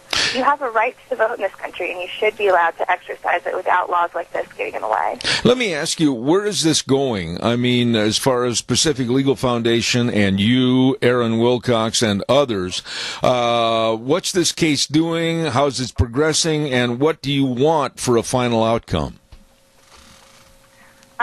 Well, what we want for a final outcome is for this law to be struck down, ultimately. We think it's a bad law. We think it's wrong for Texans, and we want it to be struck down. Right now, we've just filed it a couple weeks ago, so it's brand new, and as I'm sure you know, the wheels of justice turn very slowly. But we filed it in federal court in Houston. The next step will to have a conference with the judge and the other side and go from there. But we are fully prepared, as we did with this very similar case in Minnesota. We're fully prepared to take this all the way to the Supreme Court if we have to. We think free speech is that important. And, you know, these clients, they're standing up to the Texas state government. That's a huge task. And so that's what we do. We help them fight. Aaron, I want you to tell everybody in my audience how they can follow this story and others with the Pacific Legal Foundation, please. Absolutely. We have a wonderful, brand new, actually, website, just redesigned. It's really useful. It's pacificlegal.org, and you can find information about this case, about our other free speech cases, and about the other kind of cases that we do. Wonderful job, and for the first time on my program, I really give you kudos for an excellent performance here this morning. Aaron Wilcox with Pacific Legal Foundation, please come back in the future. We'd enjoy having you. I would love to. Thank you so much. All right. Thank you very much. You imagine, it seems like, I don't know when all this started. When did all it started to put the advertising on T-shirts? You know, the different slogans and the different business names, etc. And now it's been elaborated on to the point where in my sport, the sport of rodeo, many sponsors have the sewn-on patches or the whatever, what do they call that, where you run them through a process to where you steam them on or whatever, of different advertisers, whether it's Justin Boots or whether it's Wrangler jeans or whatever the case might be. But imagine that now it's the one person's discretion, and that is the polling sheriff, if you will, saying, no, you can't wear that in here. You've got to take it off after you've driven and taken the time to exercise your vote, and somebody finds that politically incorrect. To me, this law is stupid and frivolous, and it has to be overturned. I mean, if you can advertise the morning of the voting or during the course of the day, which they do, I don't do it on my program, but others do, and run ads in the paper, television, and on radio, whatever. What's the difference between a very, very blasé slogan on a T-shirt? Come on, please. Time for the weather, and then, of course, your calls. Give me a jingle at 436-2244, 1-866-927-4587. The weather brought to you this hour by Phillips Oaks Goodwin Crane and Company, and I'm really, really high on these folks because, boy, they're in their busy season right now, providing accounting services to the Mini-Cash area as they have for well over 50 years. The very best. Phillips Oaks Goodwin Crane and Company with tax return preparation, tax planning, business consulting, financial statement preparation, retirement planning, and so much more. With offices in Burley and Rupert, Phillips Oaks Goodwin Crane and Company. Right now, here's Gina with the weather. Not too shabby as we kick off another work week. Here's a look at your weather forecast. We are looking at sunny skies for today. High right around 44. Winds out of the north at about 5 miles an hour. Tonight, nice and clear with low of 23. Tomorrow, we do have a very slight chance of some rain showers in the afternoon, but other than that, mostly sunny skies with a high of 47. Slight chance of snow showers for tomorrow night, mostly cloudy skies with a low of 24. Going to be a little bit on the breezy side. Gusts as high as 25 miles an hour after midnight.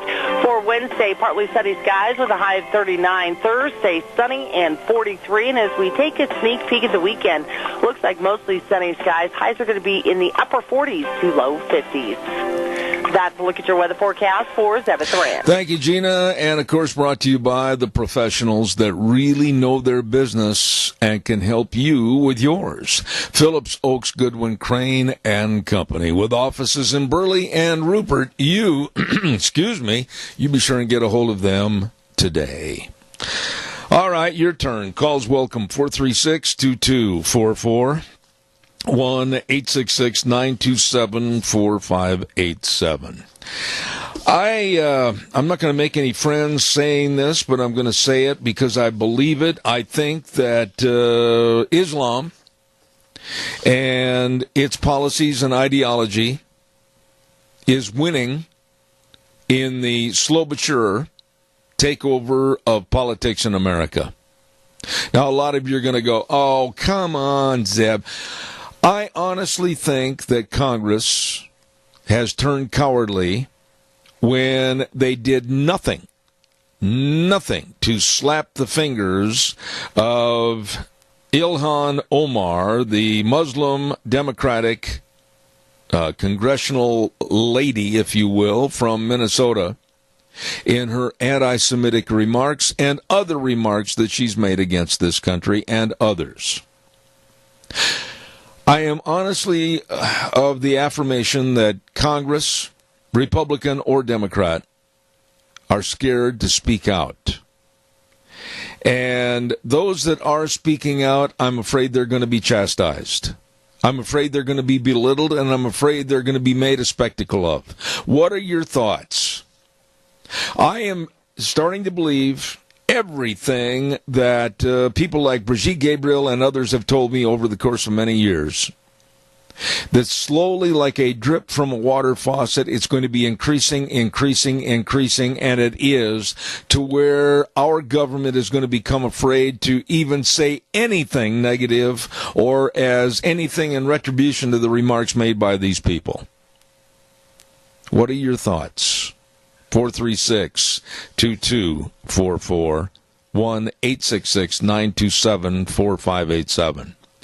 They, Congress, literally threw Stephen King of Iowa under the bus for remarks about white nationalism. Oh, my goodness, they condemned him. Oh, my goodness, they made all of their taped little remarks to various news agencies. But when this woman, Minnesota Representative Ilhan Omar, came out with her very classless remarks, nobody said anything. It was crickets. I believe our Congress is afraid of Islam. Caller, good morning. You're on the air. Morning, Zeb. One way that we can save this nation is if people start at the voting booth and start voting out those who are too cowardly to stand up for the United States of America and its citizens and the Constitution. And until that happens, it'd be really difficult, and it'll come right on down to eventually coming face-to-face with the civilians themselves, which I hope never happens. I hope it happens with the ballot box. It's the only way we're going to get any backbone back in Washington.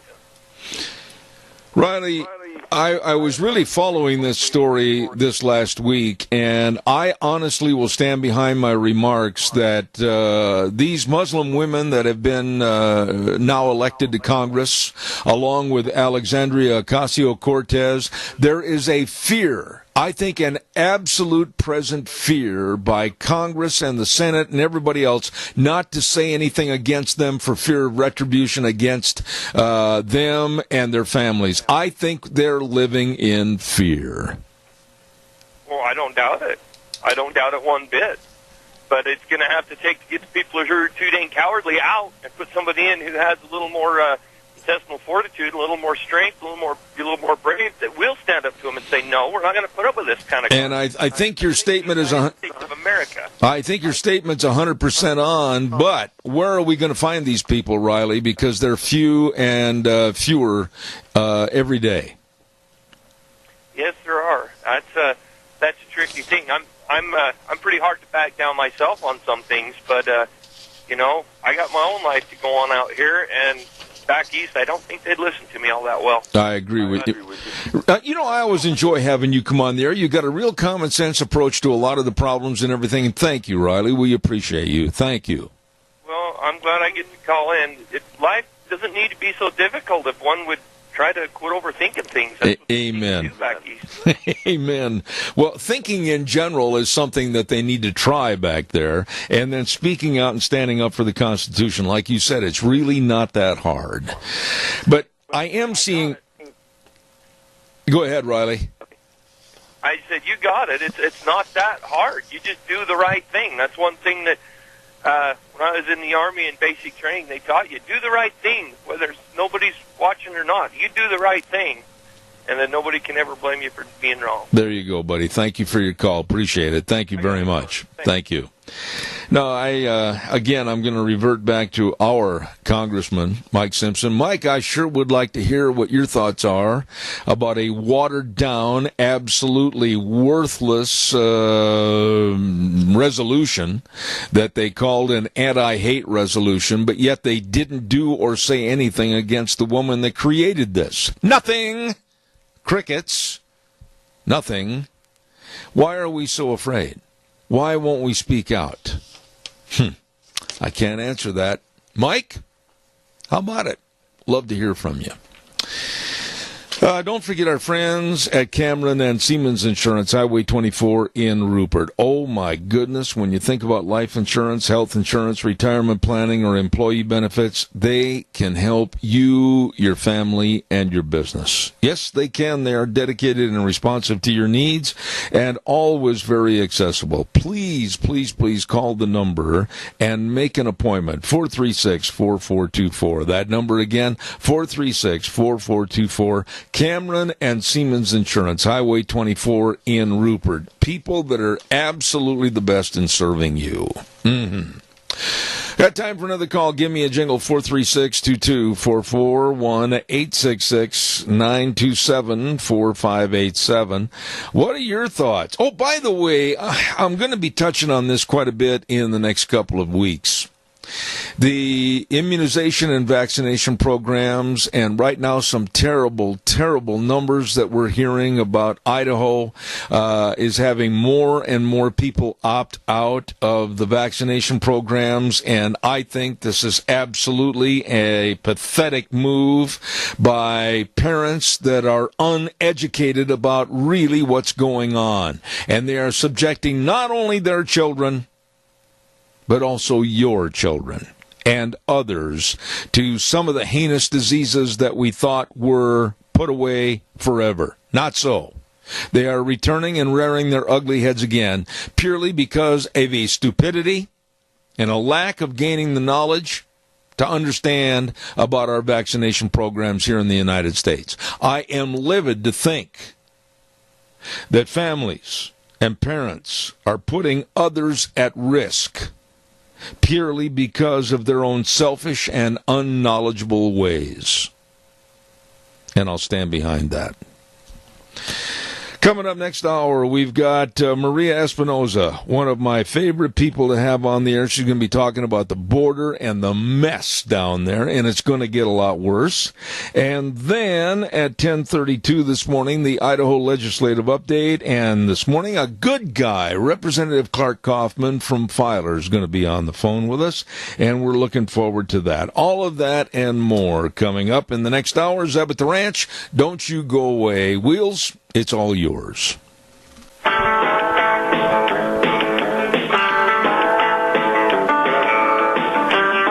Oh, thank you very much for staying with us. Hour number 3, Zeb at the Ranch on a Monday. It is a beautiful day outside.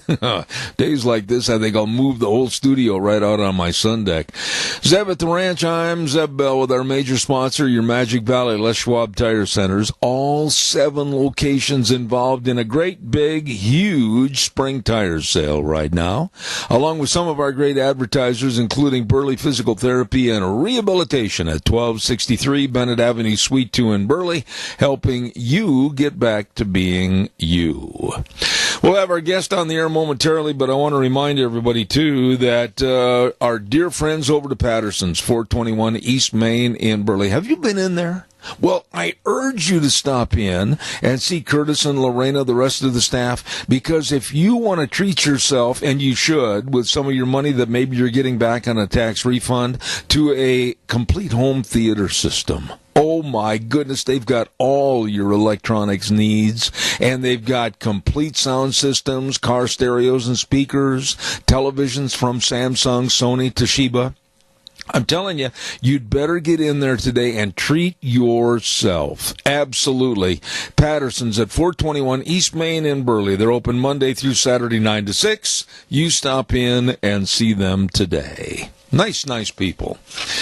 All right, let's go to the phone line, and I always look forward to having this lady on the air with me. She is the National Director of the Remembrance Project, and I've got the highest of respect for her.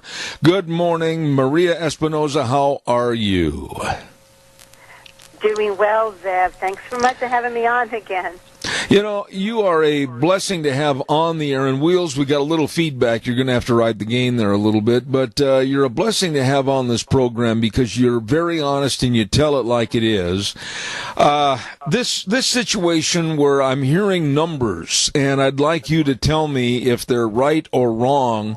I'm hearing numbers of estimates of over 700,000 people trying to come into the United States with the caravans or whatever during this next year. What are you hearing, and how scary is that? That is exactly what we're hearing, and that came out during the hearing last week where Secretary of Homeland Security, Kirstjen Nielsen, talked about the numbers in February were 76,000 illegals had rushed that border in February, and she estimates that 1 million of the foreign nationals who intend to cross into our border or claim a fraudulent, make a fraudulent asylum claim. That's what we're looking toward, and it's really sad. And I think that more than sad, Zeb, it's very scary. It's frightening that it looks like they're trying to erase our borders. I'm talking about the Democrats, the Socialist Democrats, and Pelosi, Schumer, as you know, basically putting a call out to the world by stating that they were not going to fund the wall and not give this president $1. It's basically putting out the welcome mat for anyone who just seems to think they can come and take advantage of the American taxpayer. You know, Maria, you're closer to it than I am on a daily basis, but I've been down to the border on numerous occasions. I've talked to Border Patrol people that feel, and the last time I talked to a border agent one-on-one, face-to-face was a couple of years ago, and their hands are tied, and it's getting worse. They don't know how they're going to handle all the influx of the people coming to our border. What are we going to do? I mean, the Democrats absolutely are hell-bent on an open border society, and we, the taxpayers, sit back and have to take this. Why? Why isn't there some avenue we can take to fight back? Well, there is, and unfortunately, this last 2 years would have been the best time in which to get something through Congress. And but of course, the failed leadership of former Speaker Paul Ryan is greatly to blame for that, and those Republicans who are rhinos or Republicans in name only. We should have laws in place where we can repel these foreign invaders without having to bring them into our interior, and making sure that Mexico and Honduras, Guatemala, and all of these other countries who seem to encourage their nationals to come here, and they join with the cartels, they join with the Catholic charities and churches as well. And there are even some of these organizations that are funded with our own tax dollars that are working to erase our borders and shred our Constitution. So we have to look to President Trump, number one, and support him and call the White House, support his America First policies, but let him know that we absolutely demand a border wall system. And we should be calling all our representatives Call across state lines too, Zeb. This is a national security issue. A zip code, let's say from, if you're in Idaho, if you want to call a New Jersey or Pennsylvania congressman or senator, do it. We're beyond trying to stay within our own little communities and expecting that someone else is going to help us. We can see that's not going to happen, Zeb. We're watching our country being overtaken, our system being overwhelmed right beneath our eyes. Well, let me put this in a little bit of perspective from the state of Idaho. The state of Idaho has roughly and approximately right now 1.5 million people living within its state boundaries. Now, if you're calling, not you personally, but if they're calling that we're going to get 700,000 people this year and maybe the same or equal amounts of numbers trying to come in again next year illegally, that's almost the entire state of Idaho coming in here illegally in the next 2 years. Exactly, and we already have people who shouldn't be voting on our voter registration rolls, and we know that. Just can you imagine if you have these foreigners here who know, number one, they care nothing for our laws, they care nothing about borders.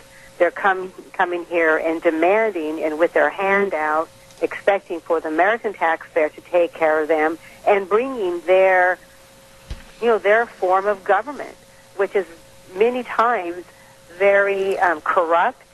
And here they are. It will negate our vote. Zeb, there's so much wrong with this, but the crime and the chaos that they will bring and have brought to this country. Again, we have enough crime. Why are we importing more crimes? Zeb, we have enough criminals who are American born, and we're trying to get a handle on that, and yet we're flooding our country with people with completely different cultures and no regard for our laws. This is insane. It's a path to suicide for our country. Well, I guess I want to go back to the voting a little bit. I mean, I was going through the living room on Friday afternoon and headed out the door to feed my cattle, and all of a sudden I got stopped dead in my tracks when I heard an interview with Nancy Pelosi advocating that we should allow the voting by illegals. I just about stomped on my Resist All hat and took my Tony Lamas off and threw them through the TV screen. How dumb is the American public to buy into that kind of a concept? Exactly. It's insane. And now the big question on the census as well, which will change the Electoral College vote.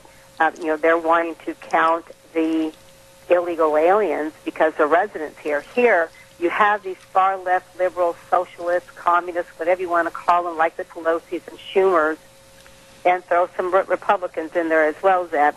Here, they are not enforcing the borders, not enforcing existing laws, not enforcing employment laws.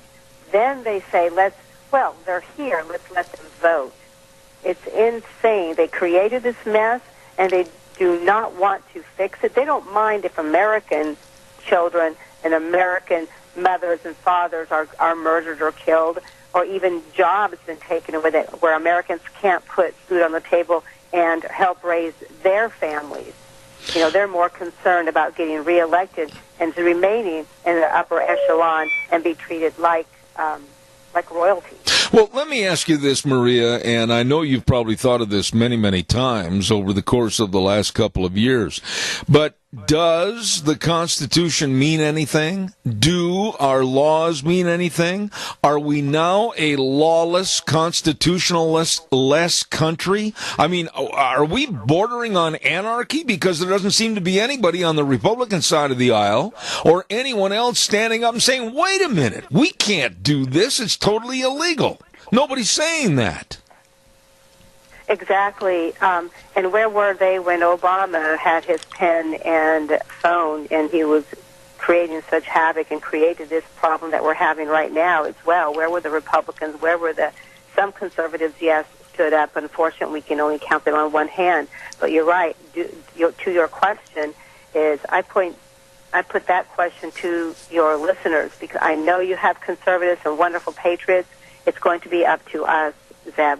for us to continue speaking up, to rise up, to recruit more, gather and identify good candidates for 2020 elections, and support them in every way and get them in office. That's the only way we're going to win back our country. And you're right, we are on that very edge of the cliff in losing our entire country. And this wonderful U.S. Constitution, very unique, obviously divinely inspired, we cannot give it away.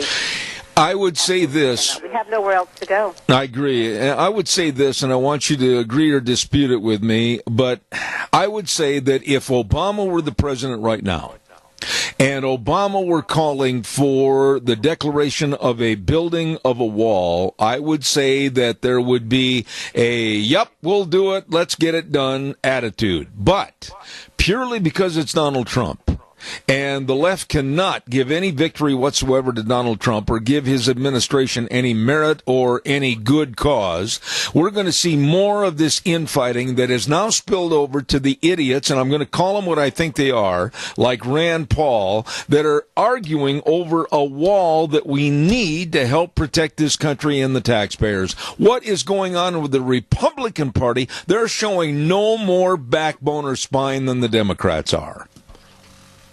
You're right, and we made a call into Senator Paul's office, and we actually made a visit. Our surrogate up there on the Hill went into the office, and the door was locked. Someone popped their head out. They said, no, you cannot come in. We're not going to speak to you. We have to make an appointment. Then they called Capitol Police. Oh, my. And simply wanting to find out why he was not going to help side with his president, side with the American people on securing this nation. And you're right. If Obama was in charge right now, thank God he isn't, they will probably be on board with building the wall. But you're right. The Democrats certainly do not want to give President Trump any credibility, no wins, but also there's Republicans, obviously, in that realm as well. You know, Donald Trump did not come from a political background. And I think some people on the Republican Party resent that and will oppose him no matter what, no matter how well the economy is doing, how many Americans are at work, and female, blacks, Hispanics. You know, economy is good. He's doing a great job in that respect. And they simply do not want to give him any more wins. You just said something that makes my blood boil, to think that you had people that went through the proper channels of discourse to try to talk about these issues, and they were told that the office is locked, and then they were told to leave or the police would be called. And it reverts me back to the first three words of our Constitution, which says, we the people. We don't have a voice anymore. It's not for we the people. It's for the three-piece suit, wingtip shoes that are running our country back in Washington. They've turned themselves into miniature gods. You're absolutely correct. And then there are the very young staffers who decide whether or not your phone call or your letter gets to that representative. And that's something that was quite a eye-opening experience when we were in Washington, D.C. We're working a lot harder in Texas now. Obviously, Pelosi came down here last week and said this is ground zero for the Democrats. They want to take Texas.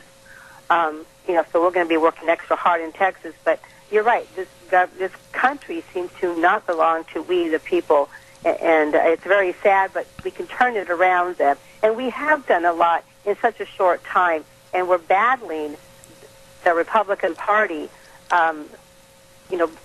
That's unfortunate. Just think if the Republicans were on board with their own platform and our Constitution. It'll be hands down, American will win, Democrats and Republicans. Why aren't they? I mean, that's kind of a big question to answer in some respects, but why aren't they on board? Why aren't they supporting this administration? Why are they showing such yellow streaks of cowardice down their back? Why?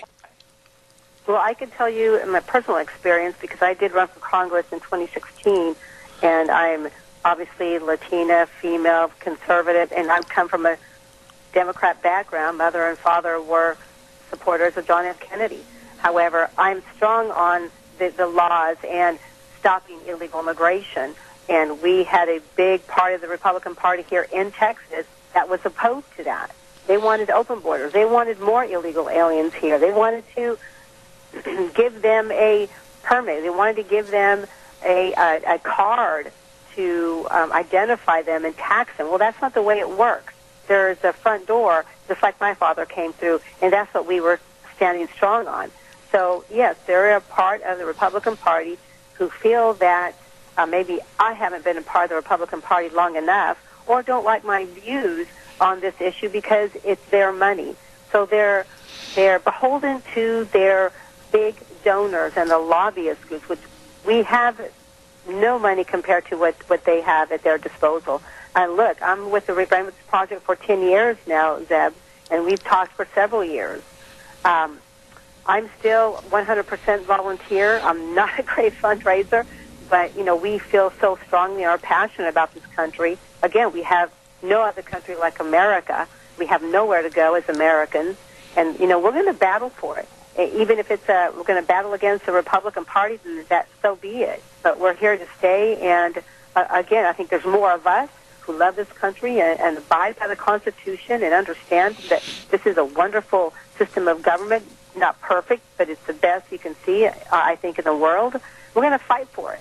You would think that every taxpayer, whether they are working maybe a full-time job right now and the wife's working and they're trying to raise their kids, or maybe they're on in years a little bit and they are looking forward to retirement and maybe having a little time for themselves, you would think that every American taxpayer would be outraged to think that people want to take down the borders and let everybody come in and live on their nickel. And that's basically what's happening. But the taxpayers aren't revolting. No, I think it's a hidden cost that people don't understand. They don't see, they might see their taxes go up every year. They'll look at that. But you don't really think about that every day. Now, if you had a loved one who was killed by an illegal alien, that is very different. You feel that pain and that grief every day, and you miss that person.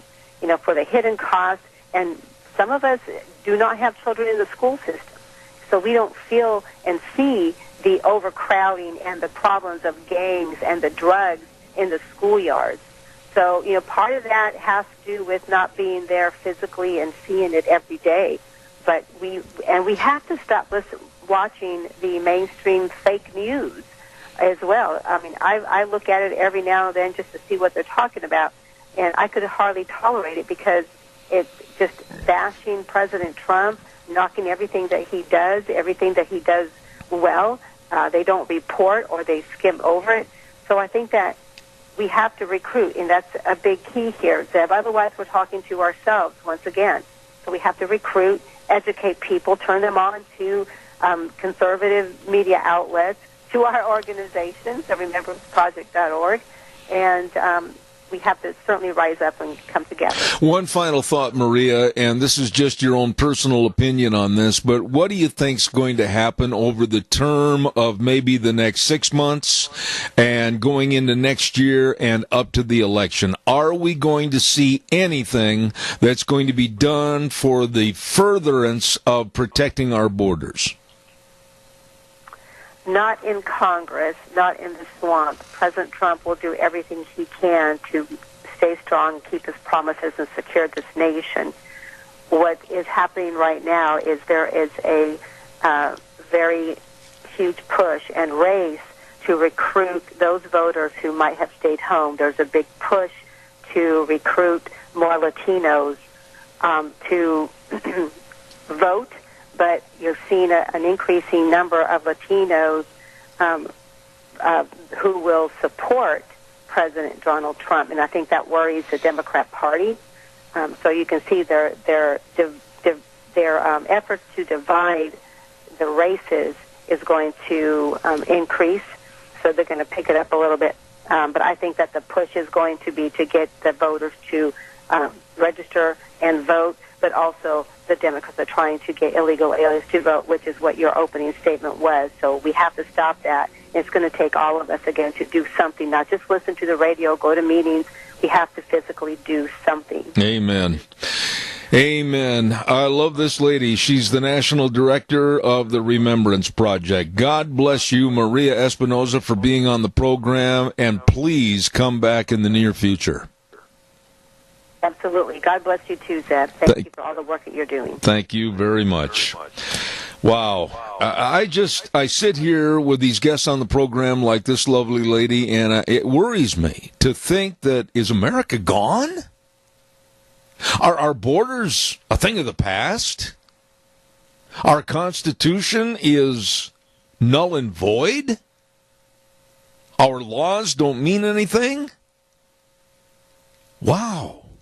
We the people. When she talked about having some of her representatives go to a meeting with a group in Washington. Remember, she said they went to this office and they pretended that the office was closed and they wanted to have an audience to talk about the borders, etc. And then all of a sudden these people said they were going to call the Capitol Police on them. What? This is our government. This is our country. And to have some nincompoop say, well, you better get out of here. We're going to call the police on you. We don't want to talk to you. You go back home. We're going to do things the way we want. We're going to run this government the way we want. We don't need to hear from you. What kind of a wacky-backy society are we running here? This is our country. It's not Alexandria Ocasio-Cortez's to rule and dictate like a queen at 29 years of age. Certainly not Pelosi or Warren's or Dick Durbin's or Schumer's. This is ours.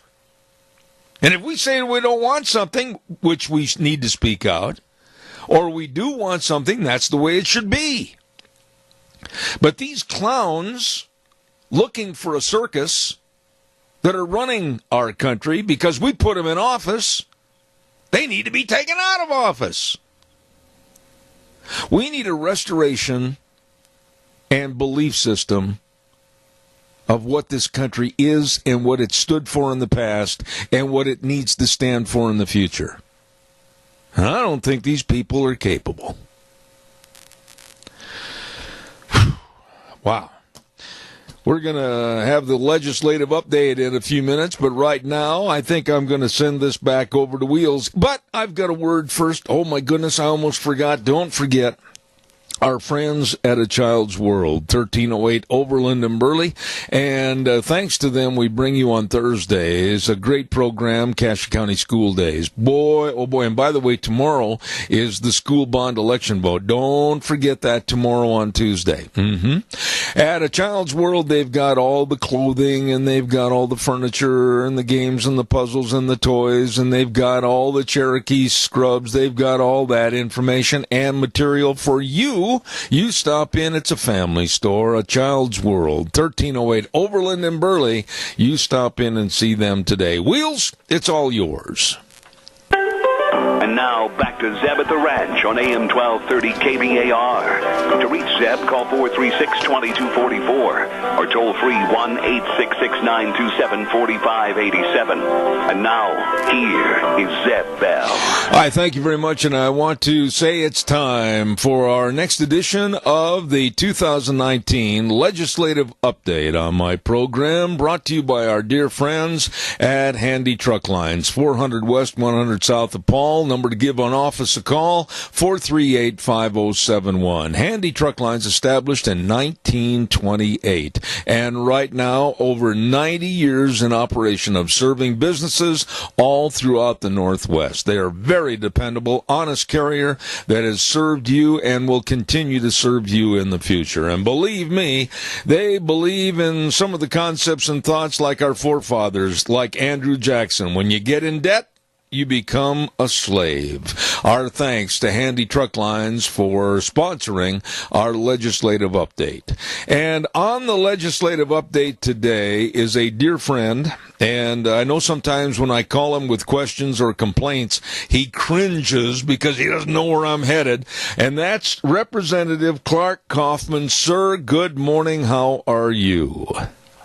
Good morning, Mr. Bell. I am doing well. And yourself? Well, if I was any better, the wrong fat man would be wearing my clothes. Very good. Good talking to you. Well, I feel the same way. And again, Wheels at the main studio, there's feedback on the line. You're going to have to ride that gain a little bit, please. Clark, there's so many things going on in the state of Idaho right now, and this state is looking at extreme growth. I mean, there's people moving in from all points of the compass to Idaho. And the budget, I understand, has been set, and you're ready to go for another year of operation. But, boy, setting that budget had to be a little tough because some of that has to be a pie in the sky with the influx of people coming in. Explain that to me. Well, you're right. Last Friday we set the last budget. Now we're just working on getting them passed and making sure we understand all of it. And there will be some trailer bills probably with legislation that takes funding. So we were pretty happy to see in this last report that the general fund or the money coming in has come up this month, and we kind of thought that was going to be the case prior because of the new tax laws, that some people maybe didn't have their withholding correct, and this month it seems to be that we were correct on that. So the general fund was come up 53 million, a little over 53 million over what we expected for February, which still puts us behind of projections overall. But for the month, it'll help boost it up. Clark, when you sit and establish a budget, whether it's an education budget or whatever the monetary means, you know, with things changing so fast in our state, like I said earlier, with an influx of people coming in from all across the country to live here and reside here, how do you go about having a gauge or some kind of a adjustment to the budget from the year previous so you know where you're going to be so that you don't go in the red? Well, that's a good question. You look at this year when we started the budget, just to maintain the obligations we had already made, we were at a little over 5%, about a 5.4 or 5.5% increase over last year just to maintain. And so you project that the growth, which would be more people working, more people buying things, paying sales tax, those things all play into that. And in the past years, the growth of the money coming in has funded the growth in government or the obligations that we've already made. So when you look at that, you look at what could be the biggest part of population increases. It would be education, probably. It could be transportation.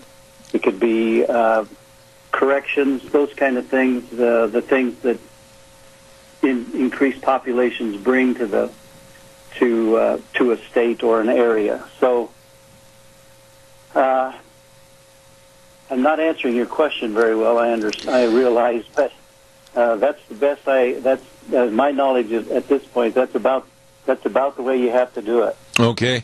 Let's talk a little bit about education, if you don't mind, Clark. And there's always the clamoring for more money every year in education. Where are we right now with our education budget in the state of Idaho, as compared to some of our neighboring states? Give us kind of an update on that. Well, teacher pay has gone up a lot in Idaho. The governor this year wants to get the starting teacher salary up to $40,000, and with the budget the way it was, we elected to do just half of that this time, half of that and half next year to get up to that. We're in the fifth year of the 5-year career ladder, putting several $100 million each year into teacher pay. So I think as far as our neighboring states, of course, Washington, Oregon are probably still higher than we are in teacher pay. and dollars per student, but I don't think they're any better on outcome. You know, I appreciate you saying that, because I've long been an advocate that, and I've said this to others like Fred Wood and Scott and others, I really get upset when I see the ads or advertisements on TV or radio that make our kids seem like they're dummies and they're being let out in a wasteland of non-education. I'm offended by that, because I think we have some excellent schools, excellent teachers, and we're turning out some excellent students. And when you look at those scores, Zeb, Idaho tests every student in the SAT, and those scores are averaged. And most states only test the kids that are college-bound. So when you look at it through that lens, that changes the whole thing, and we're still coming in the middle of all the 50 states in those SAT scores. That's right. I would say we're doing quite well. All right, we have a caller with a question, and Wheels, I'm going to ask you to turn both the caller and Mr. Kaufman up a little bit if you can, and regulate that. Caller, go ahead quickly. You're on the air. Yeah, my question is, what are we doing to make sure that none of this money that our state is budgeting is going to these criminal, illegal aliens, either for education, health benefits, or welfare in any way? I think 100% of the money needs to be stopped that is going to them. And I know there are some areas of our state that is giving money to them, and it upsets me greatly. I appreciate your call, and Clark, I'd like you to address that question on the air. Go ahead. Well, health and welfare, as far as benefits in their department, they have certain rules they go by, and I don't know if proving your citizenship is one of those or not. If a lot of those rules are federal rules. So education, we're required to educate all the kids, and I don't think the schools ask for whether somebody is a citizen or here legally or illegally. But the point is, the point I want to make in going along with the caller, though, Clark, is that we've got to tighten this thing up. The United States of America is simply that, the United States of America, and the citizens therein. It's not about citizens coming up from Bolivia. It's not about citizens coming up from any other country or any other source. It's for us. And I don't blame the caller and others for being upset, because we, the taxpayers, we're footing the bill for the furtherance of our children and our grandchildren, not someone else. I don't disagree with that. So if you have specific rules or laws that we need to look at or change, I would sure be open to listen to that. I don't know what they are. I don't know if there's things we can do that we are not doing, or if there's things we need to change so we can do more vetting of people getting services. Well, I think the thing is, Clark, that, and again, you and I have been friends for a long time, but I'm just going to be very blunt about it. Anyone that represents us, the citizenry in the legislature, regardless of whether it's Idaho or whether it's back east on a national level on the Potomac, those folks need to know what the laws are, and they need to know what the parameters are as to what's illegal and what money is going out to people that are not citizens. We, the people, we're not up on every law that's been introduced. And you, as our representative, are the ones that are supposed to be the bird dogs and say, no, there won't be any funding for that because it's against the parameters of being a citizen of the United States. Okay, I agree with that. I agree. Let me follow up a little bit, and I'll get some information back to you, Zeb, on what those laws are and who perceives them to be ineffective or inactive. I can tell you this much, audience, that when he says he's going to do something, he follows up. I remember a couple of years ago I talked to him about a very serious transportation issue that is still looming on the horizon, and Clark followed up immediately. I've got to jump and get to another subject, Clark, and I want to talk to you a little bit more about the other boards that you are on or committees that you're on at the legislative session. I want you to tell us what they are, and then I've got some other questions. Go ahead. Well, I'm a member of the Council of State Governments West. I served as the Ag and Water Chair of that committee last year. That's all Western United States.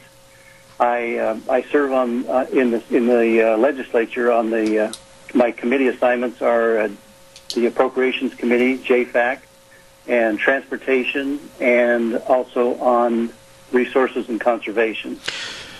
And I also serve as a commissioner on the Idaho Commission on Hispanic Affairs.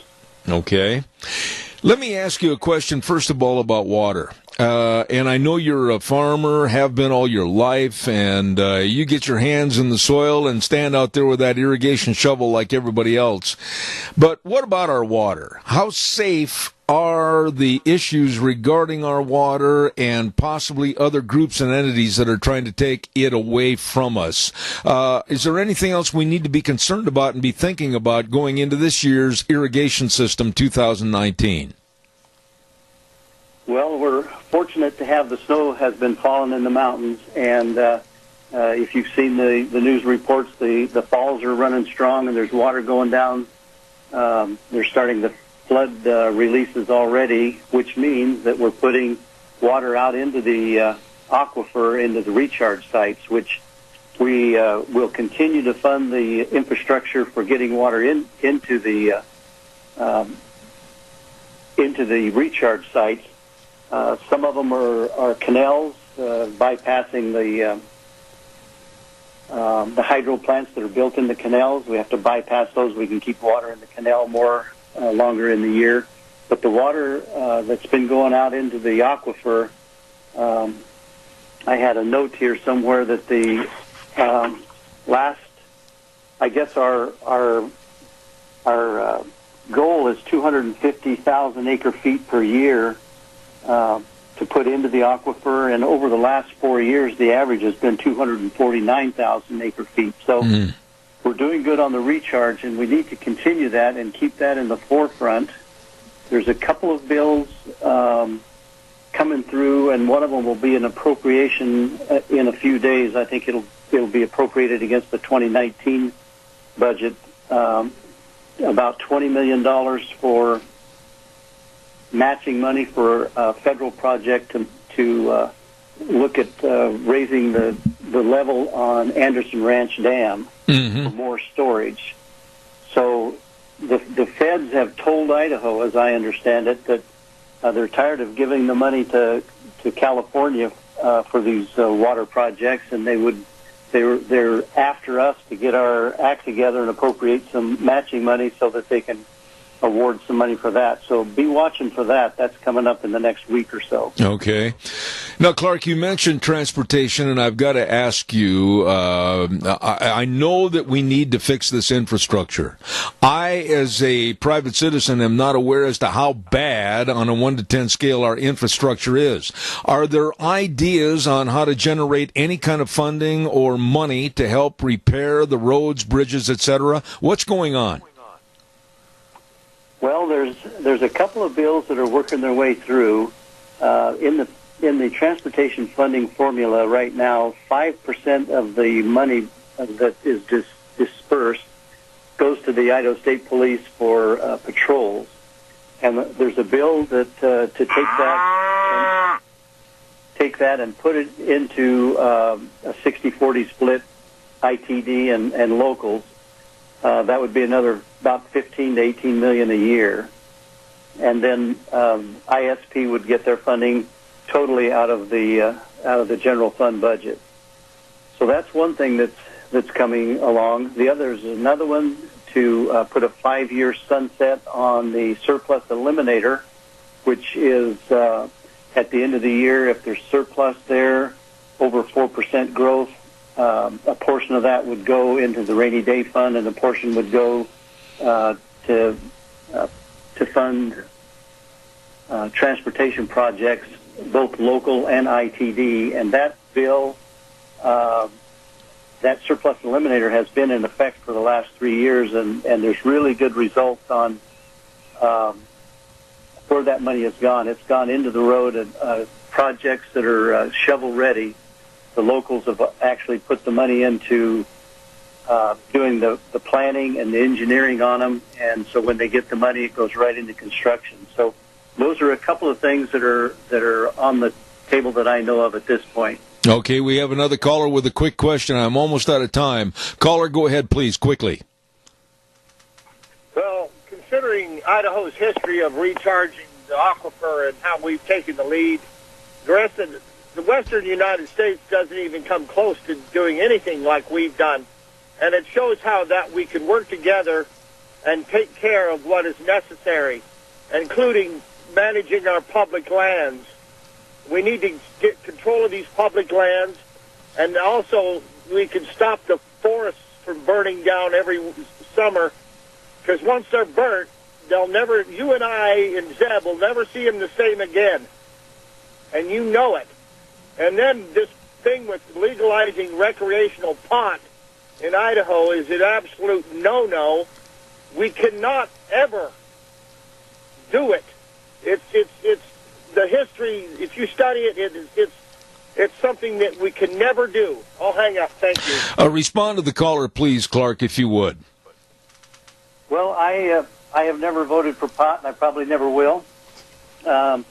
On the forest and the public lands, if you look at the good neighbor policy that we're implementing now, which means that the state is taking control of managing federal lands. We don't own them; we just manage them, and we're having great success with that because we're getting logging back in there, we're getting grazing back in there, and so take a look up good neighbor policy and look at some of those results. They're a good thing, and we're going to continue to move that direction.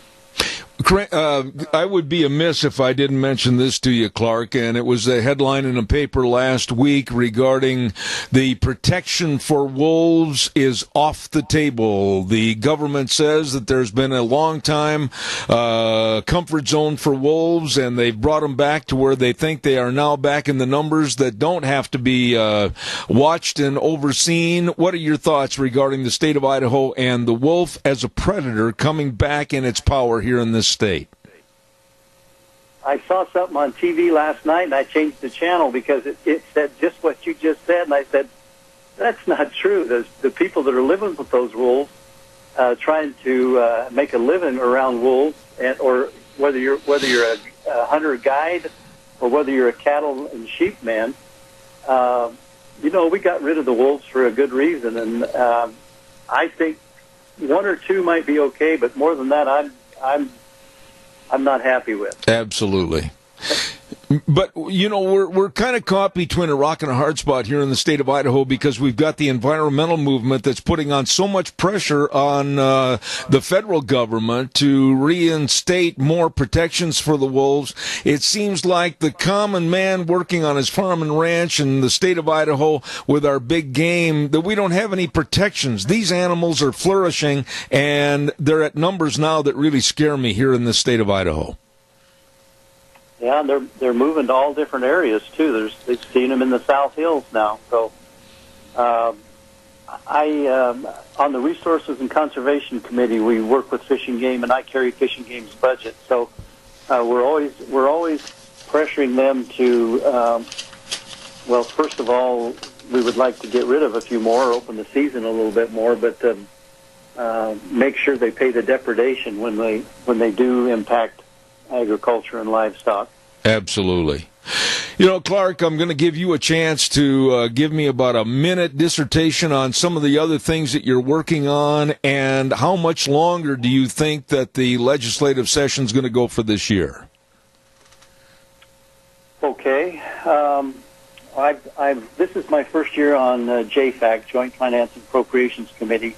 I've served the last 6 years on Rev and Tax, which is the other end of the money stream. So it's been a real learning curve for me this year to work on JFAC. And so just last Friday we finished setting the budgets. Prior to that, we were meeting at 7 and 7:30 every morning, going until we went on the floor.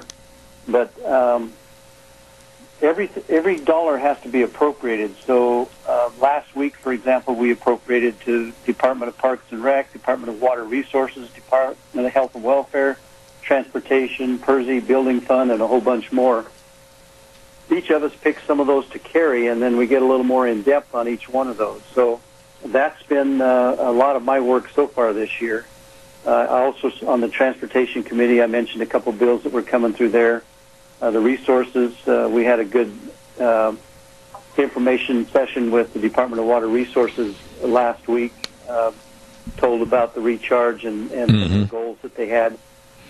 But I think if we can figure out the school funding formula, which is being heard this morning in the House Ag or House Education, and I think there's a bill, a different bill, maybe a competing bill being introduced in the Senate. If we can get that figured out and the funding for all these things in appropriations, then we'll be ready to go home. But those are the two big things I think that are going to push us right to the end. So I'm hopeful we can get out of here by the end of the month. I want to say how much I appreciate and thank you for coming on the program. A good friend of ours, Representative Clark Kaufman, filling in this morning and doing an outstanding job. I'm out of time. Clark, please come back in the future. You're always welcome. Thank you so much. Thank you, Zeb. All right, sir. Representative Clark Kaufman, and he's been our guest on Idaho Legislative Update for today. Brought to you by Handy Truck Lines, 400 West, 100 South of Paul. Don't forget, they have been serving communities all over the Northwest for over 90 years. Handy Truck Lines, bringing you the Legislative Update.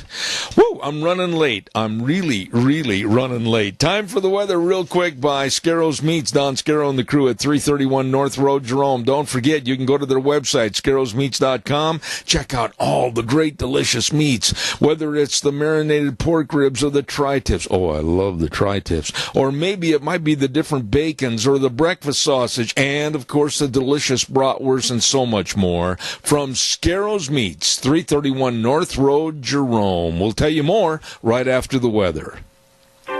Not too shabby as we kick off another work week. Here's a look at your weather forecast. We are looking at sunny skies for today. High right around 44. Winds out of the north at about 5 miles an hour. Tonight, nice and clear with low of 23. Tomorrow, we do have a very slight chance of some rain showers in the afternoon, but other than that, mostly sunny skies with a high of 47.